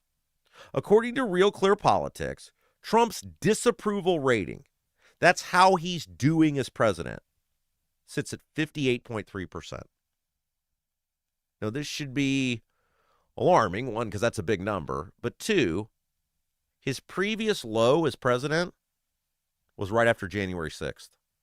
It was 57.6%. Trump is almost a full point higher in terms of his disapproval rating than he was after January 6th. Guys, that's, to steal a line from Kenny Loggins, that's the danger zone. The president's unfavorable rating, which is how people view him, not the job he's doing as president, but as how people view him, is currently at 55.9%. That's about 3.5 points below his previous high of 59.5% in the immediate aftermath of January 6th. So Mediaite took this information from Real Clear Politics, and they did an evaluation of Trump's polling and what it means and what it says. And here's what they came up with. According to Real Clear Politics, all of the 21 most recent major polls have shown Trump's disapproval at 55% or higher, including from pollsters such as Rasmussen Reports, which often delivers a more rosy outlook for the president. His approval rating in those 21 polls has been at 43% or below. Trump's RCP, Real Clear Politics, approval currently stands at 39.8% and rapidly approaching the all-time low of 37%.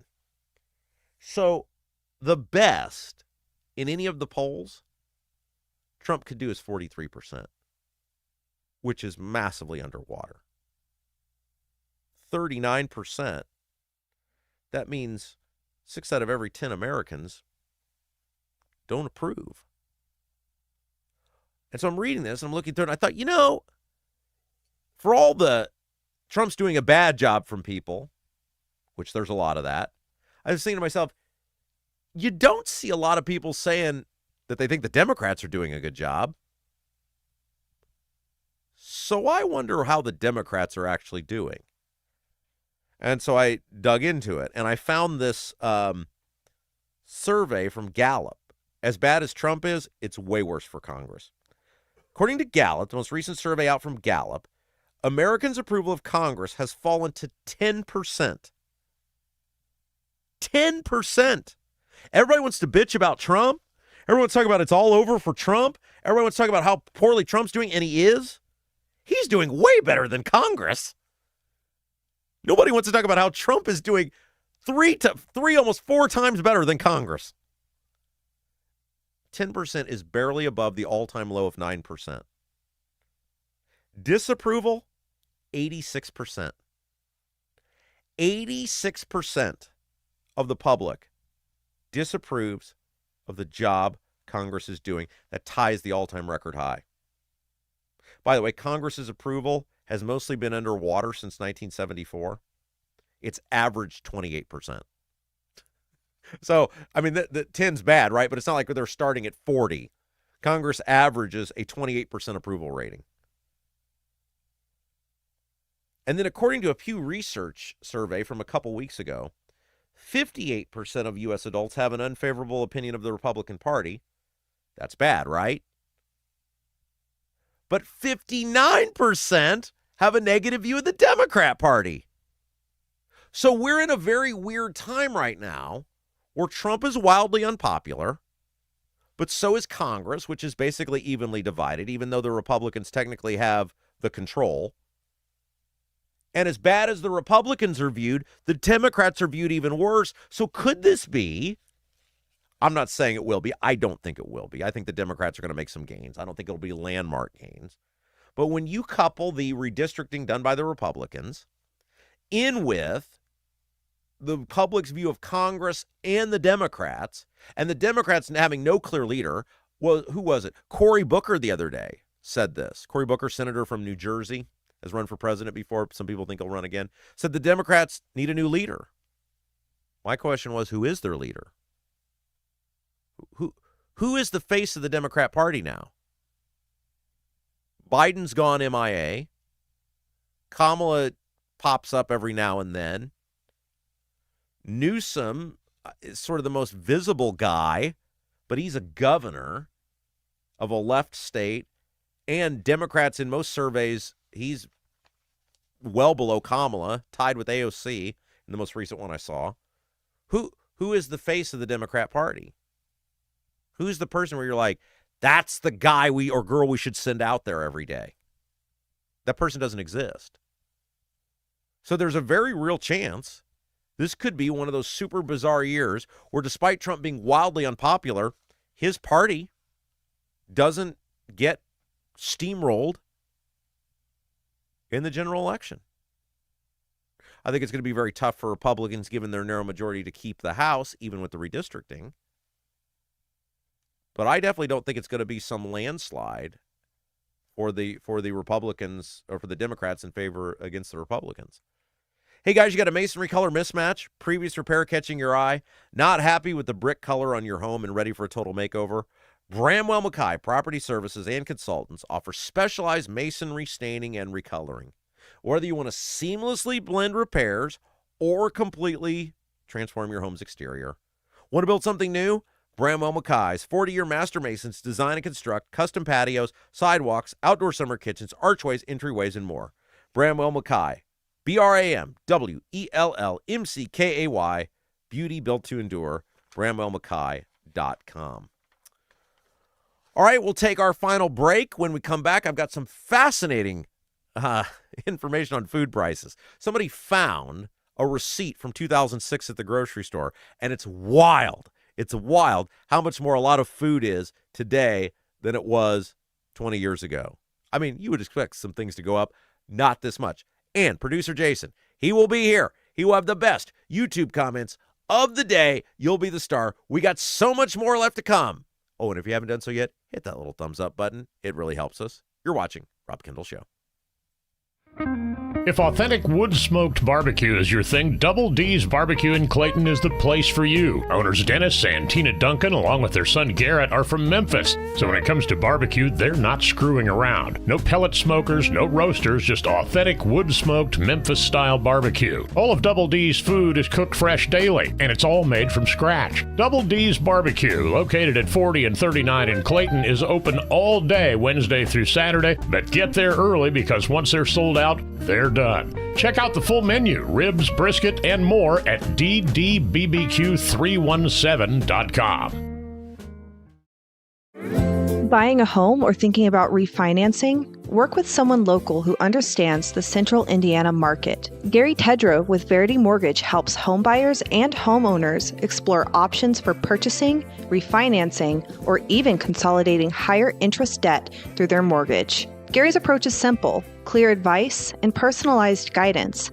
so you can make confident decisions. Visit loansbygary.homes to learn more or get started today. You've got nothing to lose but dollars on your mortgage payment. So call for a free, no-obligation quote, 317-695-5179. Gary Tedrow, NMLS number 179207 with Verity Mortgage, NMLS number 70345, an equal housing opportunity lender. With a lakefront view in beautiful Brazil, the Honeysuckle Hill Bistro and Cottage is a little out of the way, but totally worth the trip. Down home, made from scratch food, just like the good old days at Grandma's. When you visit the Honeysuckle Hill Bistro and Cottage, you'll leave more at peace than when you came in. Open 5 to 8 for dinner on Friday and Saturday, and Sundays 11 to 1:30 for the buffet. You must experience the Honeysuckle Hill Bistro and Cottage. Call 812-443-3003. 812-443-3003.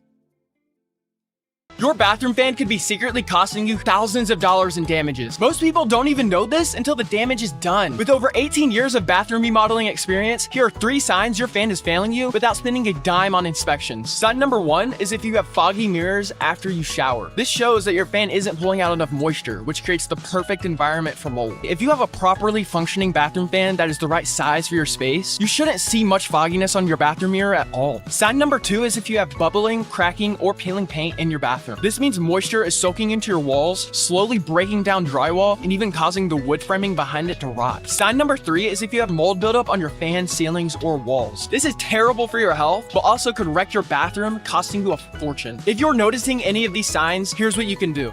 Call Vent Savvy today at 317-300-4434. That's 317-300-4434 and mention Rob for a free attic inspection.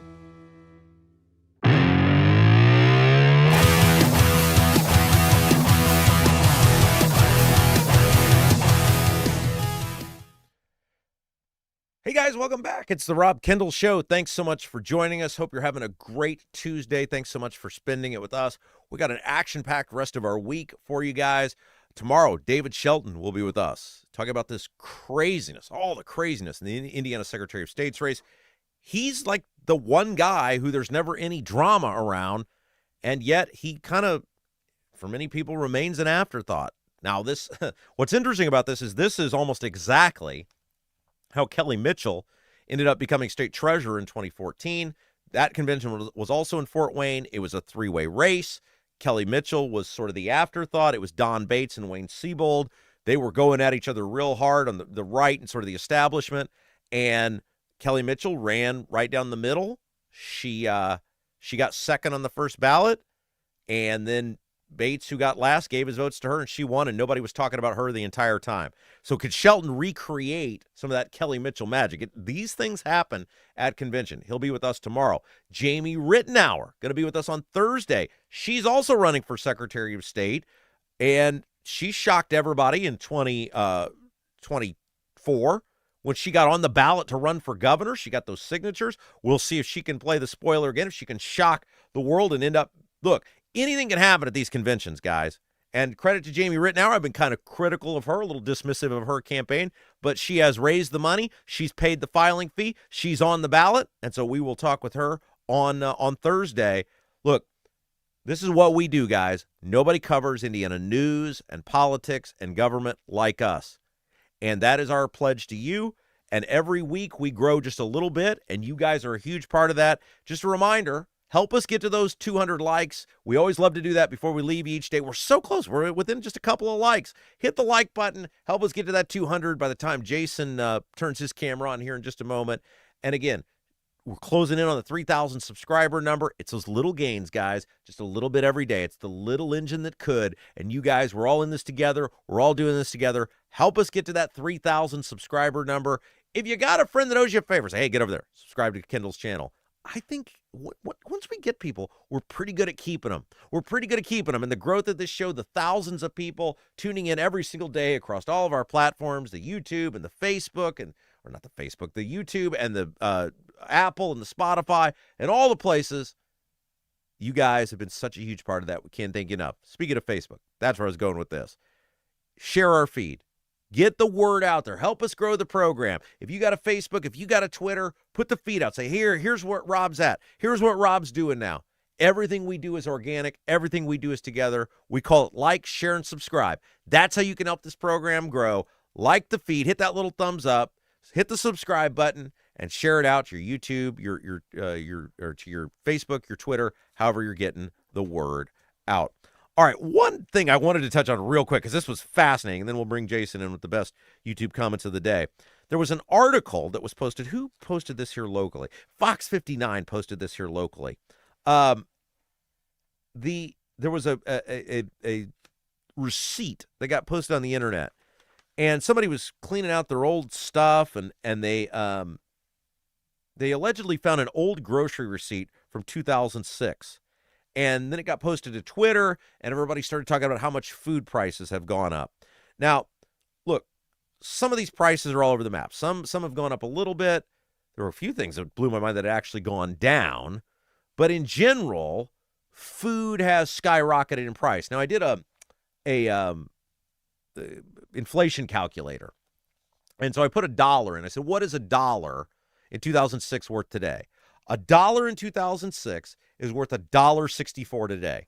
So if you had $1 in 2006, you would need $1.64 to have that same buying power today. So in terms of basic inflation, anything that's gone up 50%, that would be on par with regular inflation. A lot of this stuff, though, was way higher. Here's an example, and they use Walmart as the price guide. Post cereal was $1.86 in 2006. Now it's $4.97. Lay's chips were $2 in 2006. Now they're between $2.97 and $5.54. Hot fries, $1.38. Now they're between $2.74 and $3.68.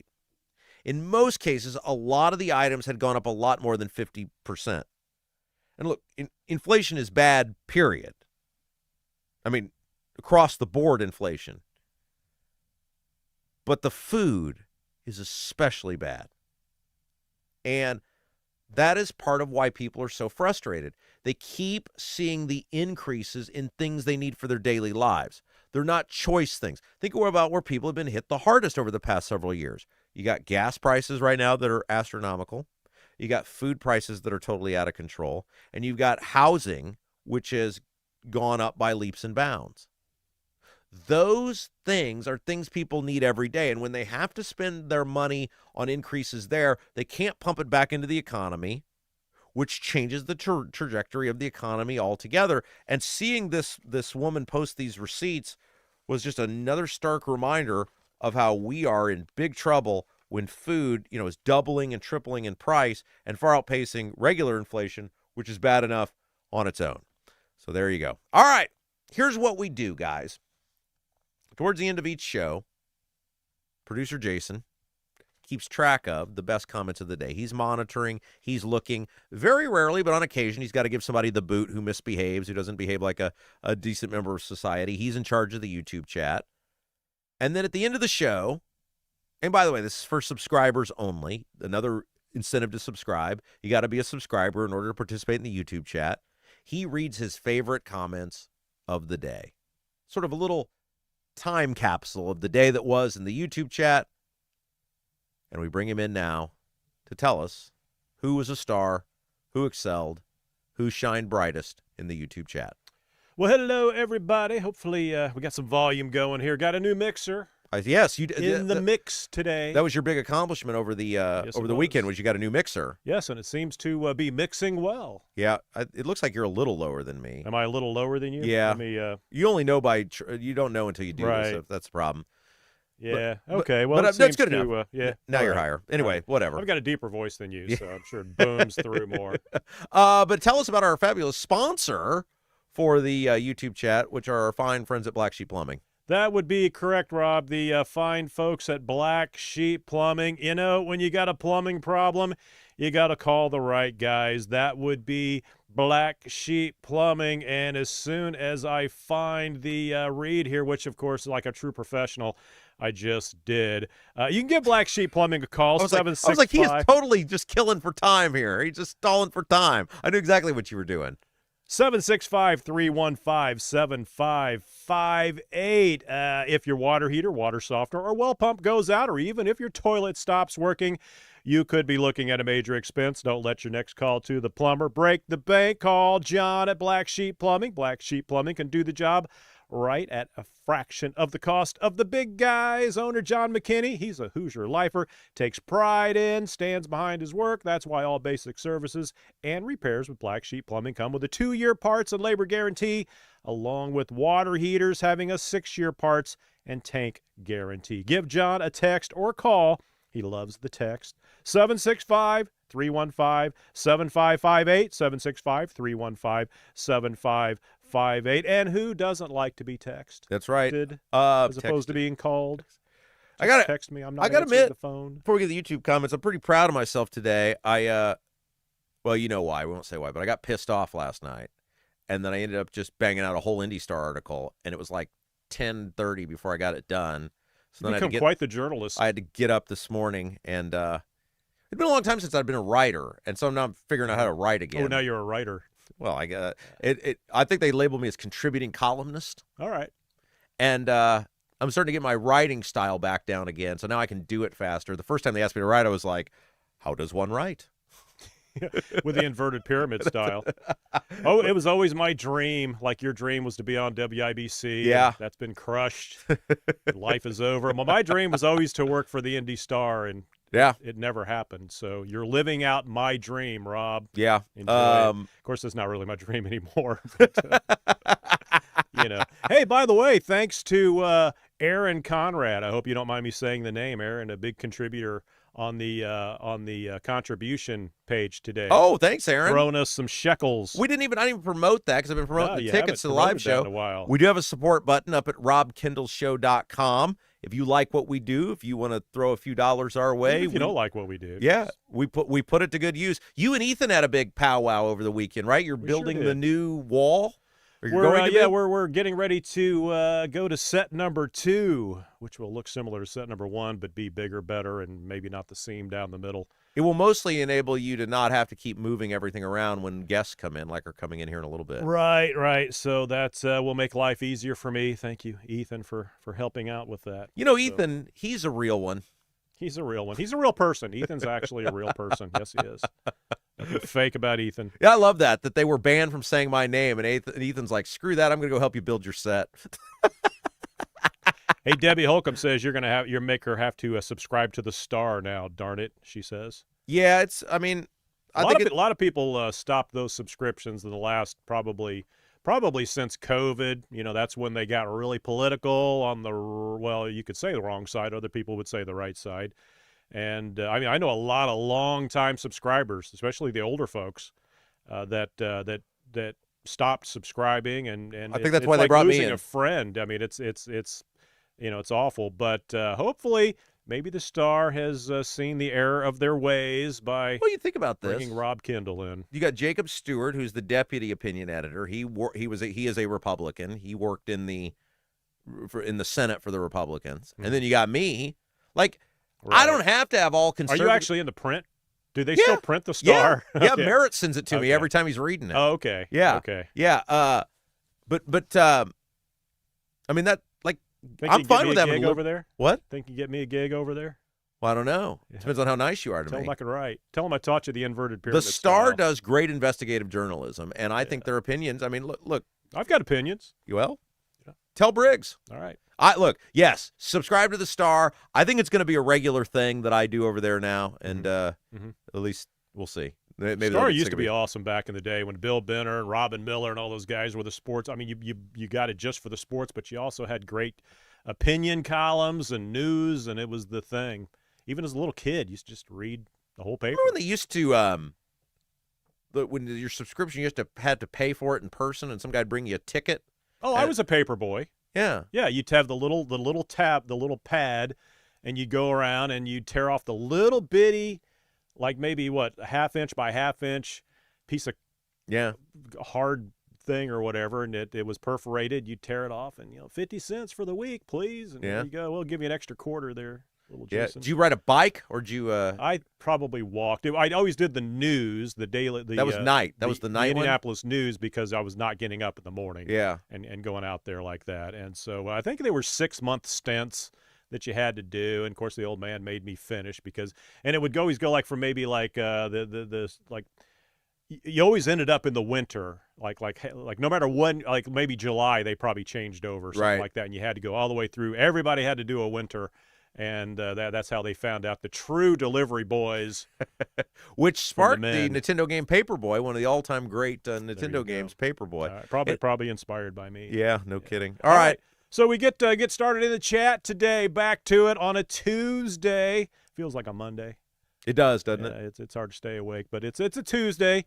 Doesn't matter to the old man, 68. Regardless of the day, he's the first one in. He was first in. Good morning and happy Tuesday, everyone. I hope you all had a great weekend. And now back to business. Bring the heat today, Rob and producer Jason. Kevin Branham. Jason will be talking about another sheriff today. That stumped both of us. I'm not sure. I think there was a special election for one of the sheriffs, that went to over the weekend. pokey. I don't know. Yeah. Look, here's the deal. Everybody else gets a long weekend. I have a 2, almost 3-year-old, so there was more work for me the last 3 days than being here at work. Yeah. Kevin, why don't you go ahead and clarify that since neither one of us no idea paid attention to the news, apparently. Spray Jockey, good morning, Robbleheads. I had a great time at the race. Glad to see all of our state officials were able to make it. Yes, they all made their appearance and on Is there nothing Facebook. more pathetic than these state people who get given tickets acting like there's something like special that they're going because someone gave them a free ticket?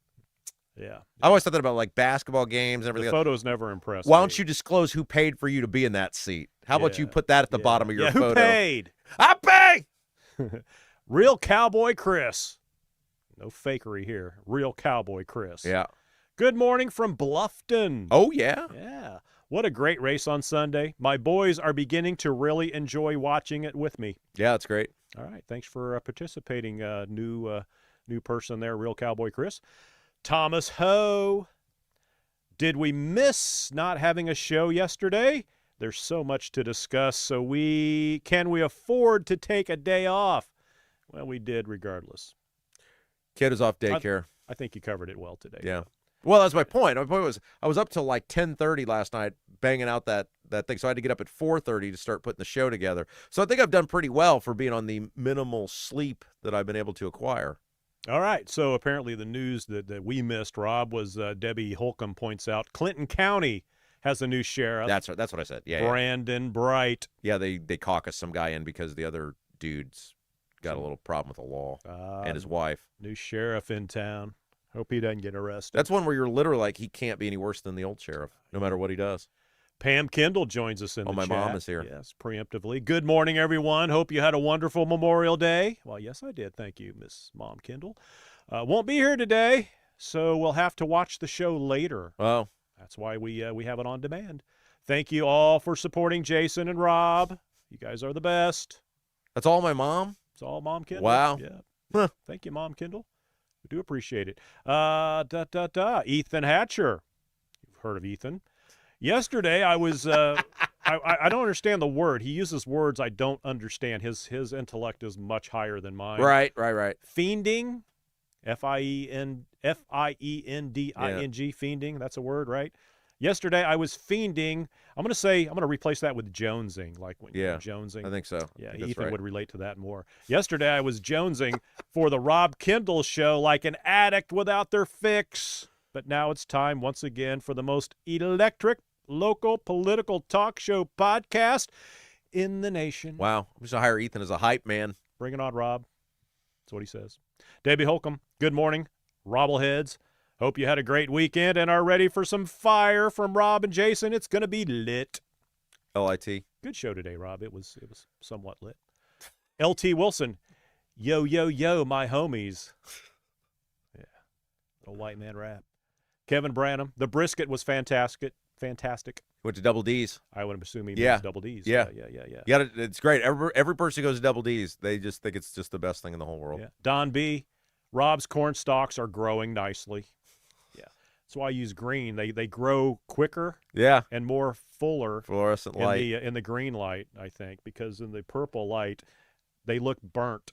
They look like they're bad corn. Well, that blue looks pretty good. I don't know, man. That purple, they just look burnt. So back to green. All right, there we go. Okay, continuing on. Ethan Hatcher, green light, green. At producer Jason, it burns. Where's the royal purple? Jason had just struggles every day, guys. I don't think you understand. Like, he just sits there and debates, and finally just somebody's like, pick one, man. All right, here's a good one. Real Cowboy Chris. He's bringing the heat today. Uh-oh. First time in, bringing it. This might be the one of the day. Somebody should put an Amber Alert billboard up looking for Elina Kupce. That was a good one. Yeah. I still have no idea if this woman is even in the country anymore, and it's just like, it goes back to Braun going, I'm staying out of it. Well, can't you make a statement that the Secretary of State had a non-citizen as his deputy chief of staff, and now we're being led to believe she was not only a non-citizen but illegally in the country? Can't we have a comment on that? Can't you stay into that, Braun? You're just a podcaster. What do you know? McLovin's, another one. Here we go. I met Diego yesterday. No. McLovin's met Diego yesterday. Does it say where at? He showed up at Memorial Day ceremony in Noblesville. Oh, yeah, I saw the photo. I'd love to be able to call in and tell you everything, but as he was walking away, I coughed. Who paid for India? She adds, keep in mind, I was doing honor guard duty, so I had to be cool. The dude heard me, though. So did my commander. Glovins. Big thumbs up right there. That's awesome. He's at the Memorial Day service, and hey, who paid? Hey, these vets, they want to know who paid. I wonder if he turned around or what. I mean, just that. Anytime you see Diego, just yell it out. Yeah. All right. He should do the interview, shouldn't he? He should come in here, and that would be good. Look, Diego, I'm looking in the camera. I'll move the chairs for Diego. You would break the internet, dude. We all know they're trying to take you out anyway. You know what I'm going to ask you. There's a bunch of people who would vote for you because they're those delegates that hate me. Just come in here and do it. Let's have some fun with it. Don't go out a wimp. Go out a hero. Come in here. Let's have it out. Let's do it. People will love you. Even the people who hate you would love you because you got the stones to come in here and do it. Don't run and hide. All right, Diego, seat's open. All right, Shrog Samich. Is it not lost on anyone that both Raju... Okay, I'm going to read it. Uh-oh. All right, not me saying it. Is it not lost on anyone that both Raju and Diego are not American-born and just playing with our government and our money? Legal or not from here. Diego apparently got into it with Elliot over the weekend, or one of Elliot's people. Yeah, there's all sorts of conflict about what got said. Initially, they said that Diego played the race Was Diego card. mad that Elliot had a conflict with you? Was that what Diego was sticking up for you? He was sticking up for me. But then they said, no, he didn't say that. And then I saw Diego issued some sort of statement, but I was on the air, so I haven't had a chance to read it yet. Some big, long Dickens novel about his engagement with Elliot, so I got to read that here in a little bit. So here's the thing. Diego, you got $1 million, dude. You can burn it all to the ground. Look, you know they knew what you were, and they stood behind you, and they propped you up. Don't let them treat you bad. You know the thing that pissed them off more than anything, Diego, is if you come in here. You coming in here will piss these people off more than anything. Well, Diego, I guarantee you. And we know you're watching. I guarantee you, Diego, if you come in here, I will give you 5 minutes to dump all over Daniel Elliott, and I'll join in with you. 5 minutes. Would it be like, okay, here's Diego Morales, go. So he gets the first. And I kind of like Elliot, but he's a real weasel on this thing. Now calling on you to drop out because he knew exactly what you were. And Elliot's usually above board, but he's a real weasel on this. And I told him that the other day to his face. He to his credit, he manned up and called me, and we had a polite but firm conversation. And I think it's just ridiculous. All of these people, all of these statewide people, now trying to act like Diego is some sort of plague on humanity that they just uncovered when they know it for years. Don't take it lying down, Diego. Rob's got your back. Kevin Branham pointed out, sorry, guys, it was the new Chicago, Indiana police chief, not sheriff. Allegedly, he was selling guns from the evidence room. Allegedly. We would not. What are we talking about here? Oh, okay. The sheriff, like the thinking we were going to have a story on the sheriff. Yeah. Kevin Branham asked that. Well, the reason he was asking is, and then he corrected, he didn't mean sheriff. He meant the new Chicago, Indiana police chief who allegedly was selling guns, accused of selling guns. I think they touched on that on that interview I did on JOB the other day up there with Chuck Pullen. Oh, you were on WJOB. Yeah. Yeah. The voice of the region. We're talking about Diego's scandals. Right. He gave me 30 minutes, and we barely scratched the surface. Spreading the word statewide. Yeah, it's my goal. All right. Awesome.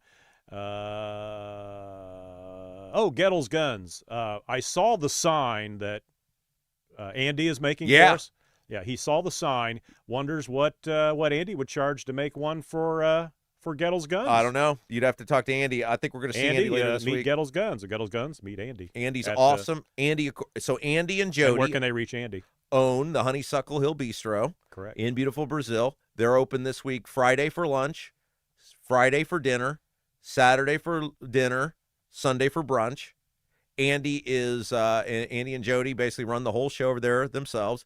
You can probably go out there and meet Andy there. And he is a uber talented woodworksman, and he is making the new sign for the Rob Kendall Show. It's gonna be hanging. I sent you the update last night. He's almost done. Yes, it looks awesome. Matter of fact, Ethan and I had to just stop all plans and we're going to have to design around the sign now. Yeah. So all previous plans were scrapped. They'll still be the same, but it's just we'll hang the sign in the middle. Sign's awesome. Okay, so when Shrog Sandwich made that comment, which I guess it wasn't that all that bad about the Raju and Diego not being Americans. Well, here, there's a chance to talk about just 1 second, and then we'll let you go into it. Right ahead, sure. Raju went to India with Diego. Raju had an $80,000 contract with Diego. They won't say what he did. Raju was in India with Diego bragging on Facebook about selling visa access. In the city, Diego met with the mayor. That doesn't make you an ist or a phobe or anything else to go, what the hell's going on with these people? And nobody until last week was like, what the hell's going on with these people? And even now, they don't want you to know what's going on. They just wanted him out of the race. Anyway. Go ahead. Sorry. So she had made that comment. Somebody popped in, called her a bigot, and not just her, but all Republicans. That's their stance because we're all bigots. And I'm not a card-carrying Republican, but in good standing or anything. But in general, that's crossing the line. So one of the maybe the second time I've had to actually discipline somebody. Yeah. Because you don't insult the chatters. All right. That's right. So the discipline is 24 hours out of the chat. The second time, you'll be banned for good. So I came on, the name-calling thing, you get banned for a day, second time's for life, was what I put on here. And Shrog Sandwich replied, Daddy Jason came into the room with his belt in hand. LD Stoltz, I'm sure it hurts him more than us. Don B., don't make me pull this chat over. All right, it does happen. Okay. Then they go on to Shrog Sandwich. We had a choice when Dad wasn't home. Choice of the spoon, the switch, or the spatula. Rob, did you ever get whacked, belted by the old man? Parents never hit me. Never beat your ass? Nope. My parent explains a lot. I was no. Here's the thing, and I've said this. Really, before. your dad never. No belt, no hand, no. My dad was the sort of person where the fear of disappointing him was far greater than any. So he laid the guilt trip ever. Well, no, I mean my dad was a. Oh, so you feared the punishment, but you never got the punishment. He never had to threaten to punish me. Like I'm sure I'll get crap for saying this. I think people should fear their fathers. Mm-hmm. Respect them, right? Right. I wasn't running around worried he was going to hit me. Obviously, it's not hard to see the people who do not fear their parents. Right. Yeah. I mean, most people growing up, I fear the parents more than I fear the police. Yeah. I mean, it's like I literally knew growing up if I did something that put me in prison, or jail, he would let me sit in there. So don't do it, right? Mm-hmm. And I think that instills in people giving your kid enough rope to do damage to themselves, but the kid knowing if they do damage themselves, there's not going to be a lifeline there to bail them out. Makes them better kids. Yeah. No, I believe you punish your child, and if you have to spank them, that sort of thing. But then you explain it, and you should do it with love. Yeah. And that's hypocritical. No, it's not. You do it with love, so they understand there's consequences. So when they go out in the world and you're not there, that they understand there's going to be a consequence. It won't be Dad whooping my ass, but it'll be maybe somebody else, or I'll be in prison or what have you. And then, of course, again, I come from that generation where you'd go out and you cut the switch off the tree. He'd had a 6-year-old a pocket knife, right? Go out there and cut that switch off the tree, and you go out there with a pocket knife crying, although the kids in the neighborhood laughing because they're going to get it eventually too, but they're all laughing. You cut it, you go in, and you cut the leaves off, and Dad would do the business, and then he'd let you know why, and then he'd comfort you, and then be like, "You gonna do that again?" No.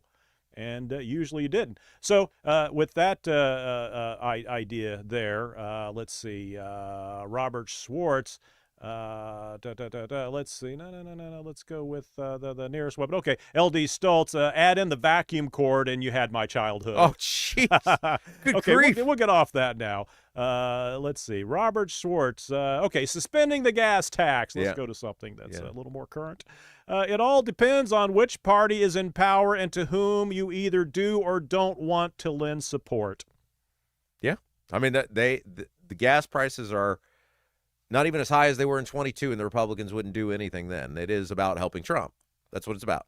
And our good friend of the chat, I'm not sure I understand this, but Debbie Holcomb. Yeah. Robert, why isn't that plumber advertising on Rob's show? I'm not sure who. Which plumber? We have a plumber. I mean, Black Sheep Plumbing is the only plumber you need to know, right. Debbie. Yeah. And that's it. There we go. So I'm not sure what that. Maybe okay. There was a conversation there that maybe I wasn't privy to. George Schoolcraft. Why are talking? I'm not sure on that one. I don't know why I checked that one. Sorry, George. But hey, we got George's name in there, but that makes sense. That's the whole point of watching, to get your name said. Let's see when you have. Okay, I'm sorry. Okay, I'm just a little slow, a little behind. Sorry. Okay, I had to catch up. You were talking about Trump's Iranian situation. Yes. George Schoolcraft. Yes. Why talking about the deal when all you have is speculation? Why are you talking about the deal? Why is Trump talking about the deal when all you have is speculation? Yeah. Oh, it only took me 5 minutes to spit that one out. But boy, that was some explain compelling, that one, was Rob. Some compelling media. I just set that one up so smoothly. So, I mean, those of you who have not heard the earlier part of the show, we talked about Trump puts out this thing on Truth about how this great deal's been done. All these other countries are on board. Everybody's working together. But then they won't say what's in the deal. So the stuff starts leaking about what's in the deal. The senators on his own team, and these are not like pain in the ass people. They're like Lindsey Graham and Cruz, who have been mega supporters, start going, no. And then Trump goes, well, you don't have any idea what's in the deal. That's not what's in the deal. And they're like, well, how would we know? You won't tell us what's in the deal. Then he rips everyone for being horrible and the media and the people who don't like him. But he doesn't point out that the people that are raising questions are his biggest supporters. And it's like, you've created all of this by tweeting all this stuff out about a deal, and now you say you don't have a deal. Right. So okay. So continuing on, Debbie Holcomb, Trump must stop with the name calling. LD Stoltz, seems like Iran is playing rope-a-dope. How many deals has Trump mentioned? And then Ghetto Guns points out that gas was over $5 a gallon with Biden. But that's right. Everybody seems to forget that. Yep. This one, Theller. This third hour for national issues ain't interesting. Well, I don't think we really have an hour for national issues. You haven't spent an hour on it. No, I think I spent about 20 minutes on it. All right. And Drain the Swamp comes back with Speak for Yourself, Theller. Yeah, very good. Right. No problem, Theller. Everybody's got their opinion. No problem. Mad Duck. Hey, Mad Duck, where you been? At Graham Nasty is a swamp creature. I don't trust him any further than I could throw him. He just makes noise. The problem is, though, Trump loves him. That's the problem with Trump being the Hold on. Trump being like all against Massey and all these guys. It's like, okay, is that our party now where Massey's horrible and Lindsey Graham is great? That's the Republican Party now. I agree. Graham Nasty is an idiot, but Trump set it up where he's just the best. There you go. All right. Sorry for my little exit. Oh, wow, I'm way off the thing here. All right. Okay, where am I at here? That just threw off my whole thing there. I have to hit the camera, otherwise it goes off, and Rob would be a bunch of lines like the old. Bunch of when bars. You were a kid, did those TV stations go off the air to hit the? Yeah, they'd go off about midnight or so, and you'd have the bars there. They had to play the national anthem. I suppose they did. Remember when we had our radio station? And we had to I remember sign that, on? Rob. I was there. We had to have the sign on every morning. And we had to do the sign on. Well, yeah, we had to play the national anthem every morning. I don't even think that was a thing. I think that was just something. No, we didn't have to. We chose to. You do have to have a sign on and sign off, though. So, okay, so what we're talking about is Jason and I had an AM radio station. Then we converted it to an FM radio station. But originally it was just an AM radio station. And it was what they call a day timer, which meant it was essentially sun up to sundown. And each day, Well, legally. yeah, legally, the FCC Except not Friday nights for football. the games, FCC doesn't enforce it all that carefully, as long as nobody gets injured. Right. For stations all across the country, we of course did everything we could to be in full compliance. But you're required to have a sign on and sign off, and like literally, you have to the transmitter will turn on, and then you have to go, "You're listening to WTXY 1540, Whiteville, North Carolina," and then at the end of the day, you had to have a sign off. You've been listening to WTXY 1540, Whiteville, North Carolina. We used to play the national anthem with that. Now, a lot of AMs are 24/7. They don't have a sign on or sign off. We, on the other hand, being the genius business people that we were, bought a daytimer. Well, we turned it into a 24-hour, though. That's right. We turned it into an FM station. A lot of work. We are brilliant people. Yes, we are. Drain the swamp. Trump needs to shut up about how Iran's military has been wiped out, but then they still control the strait. He's not making any sense. Yep. All right, give him time. Drain the swamp. You've been on give him time for 2 months Well, now. you got to give him time. 2 months is not long. Okay, he does need to shut up. I'll agree with that. But just like if he hadn't said anything over the weekend, you wouldn't have had a segment to talk about it. You'd just been like, what's going on? We don't know. What'd Trump say? He didn't say anything. Why not? It was the weekend. All right. Andy Engel. Oh, no, let's go back to Drain the Swamp. Sick of listening to rationalizing that toll roads are needed to maintain the roads. That tolls are needed to maintain the roads. You liars said that about the lottery. Yeah, they got Nikki Kelly had a column about that a few months ago about how there just is no clarity on where our money goes and what's funding what and what you're getting for your money with the roads. And it would behoove them, if they actually cared about transparency, to start really laying out to people, here's how much taxes we collected, here's where it went, here's the projects you got, so you can judge whether it's a good use of the money or not. Debbie Holcomb. 32 days, 8 hours, and 26 minutes until the live show. That's right. If you people haven't gotten your tickets, we would love to see you June the 27th, Mad Hatter Comedy Club and Event Center in Greenwood. You can get your tickets right now at robkendallshow.com. There's a ticket link. It's going to be a fun evening. It's a great opportunity if you're like, what should I do to support the show? This is a great way to support the show and help yourself. Ethan Hatcher. Rob, you tell that dork David Shelton he needs to go for the political jugular on dirty Diego Morales, especially now that establishment Ingling has entered the race. So important to do so. That's right. Shelton's got to grow up here. I'm going to tell him that today when we record our interview. Shrog Sandwich. Debbie, 32 days? ? Glad my Rob/Diego drawing is in a protective cover. Poor guys would be covered in dust by then if it weren't. Looking forward to that. Shrog says she's going to put that on a shirt. Oh, I love it. Yep, that's pretty awesome. And we were talking about putting that on a billboard up in Fort Wayne for Diego when he goes to the convention. But we don't know if Diego is going to make it that far. And I don't want to help Ingling. So yeah, so that's kind the of other a problem. tough If it were thing, Shelton, I'd be more apt to do it. But right. Ingling's going to be in there too. Hang in there, Shrog. I don't want to help him. Yeah, we all love the work. All right. All right, you got about 3 minutes because we got to tear the set down. Oh, is that correct? All right. Well, let's go ahead then, and we'll leave it with this. We got to tear the damn set down. Gettle's Guns. Okay, I just sent in my appeal to the state for my home assessment. Took literally all of 1 minute to find the form online, fill it out, and submit it. Fingers crossed. Can't hurt to try. Thanks, Rob. You got it. Let me know. You guys do your informal appeals, formal appeals, whatever it is. Let me know. I'd love to know how you guys do, and hopefully we'll be able to share some success stories. All right, that'll do it for the chat. Brought to you by Black Sheep Plumbing. We'll see you tomorrow. So long, everybody. All right. As I said, we got to wrap up just a little early until we have our second set build up. When we have interviews to come in, we got several we got to do today. We got to tear one set down and put another up, and so to keep everybody on a time on a time frame by which they can get home for dinner, we're going to wrap up just a little bit early. You guys have been an awesome audience as always. If you haven't done so yet, before you leave today, please hit that little thumbs up button, like the feed, let people know we're here. That really helps us grow this program, and share it out there. Tell your friends, tell your family members, tell your acquaintances, tell your pickleball buddies. We certainly appreciate all that you guys do for us. Great show as always. We'll see you back here tomorrow 9 until noon. For producer Jason, I'm Rob Kendall. You've been watching Rob Kendall Show. it.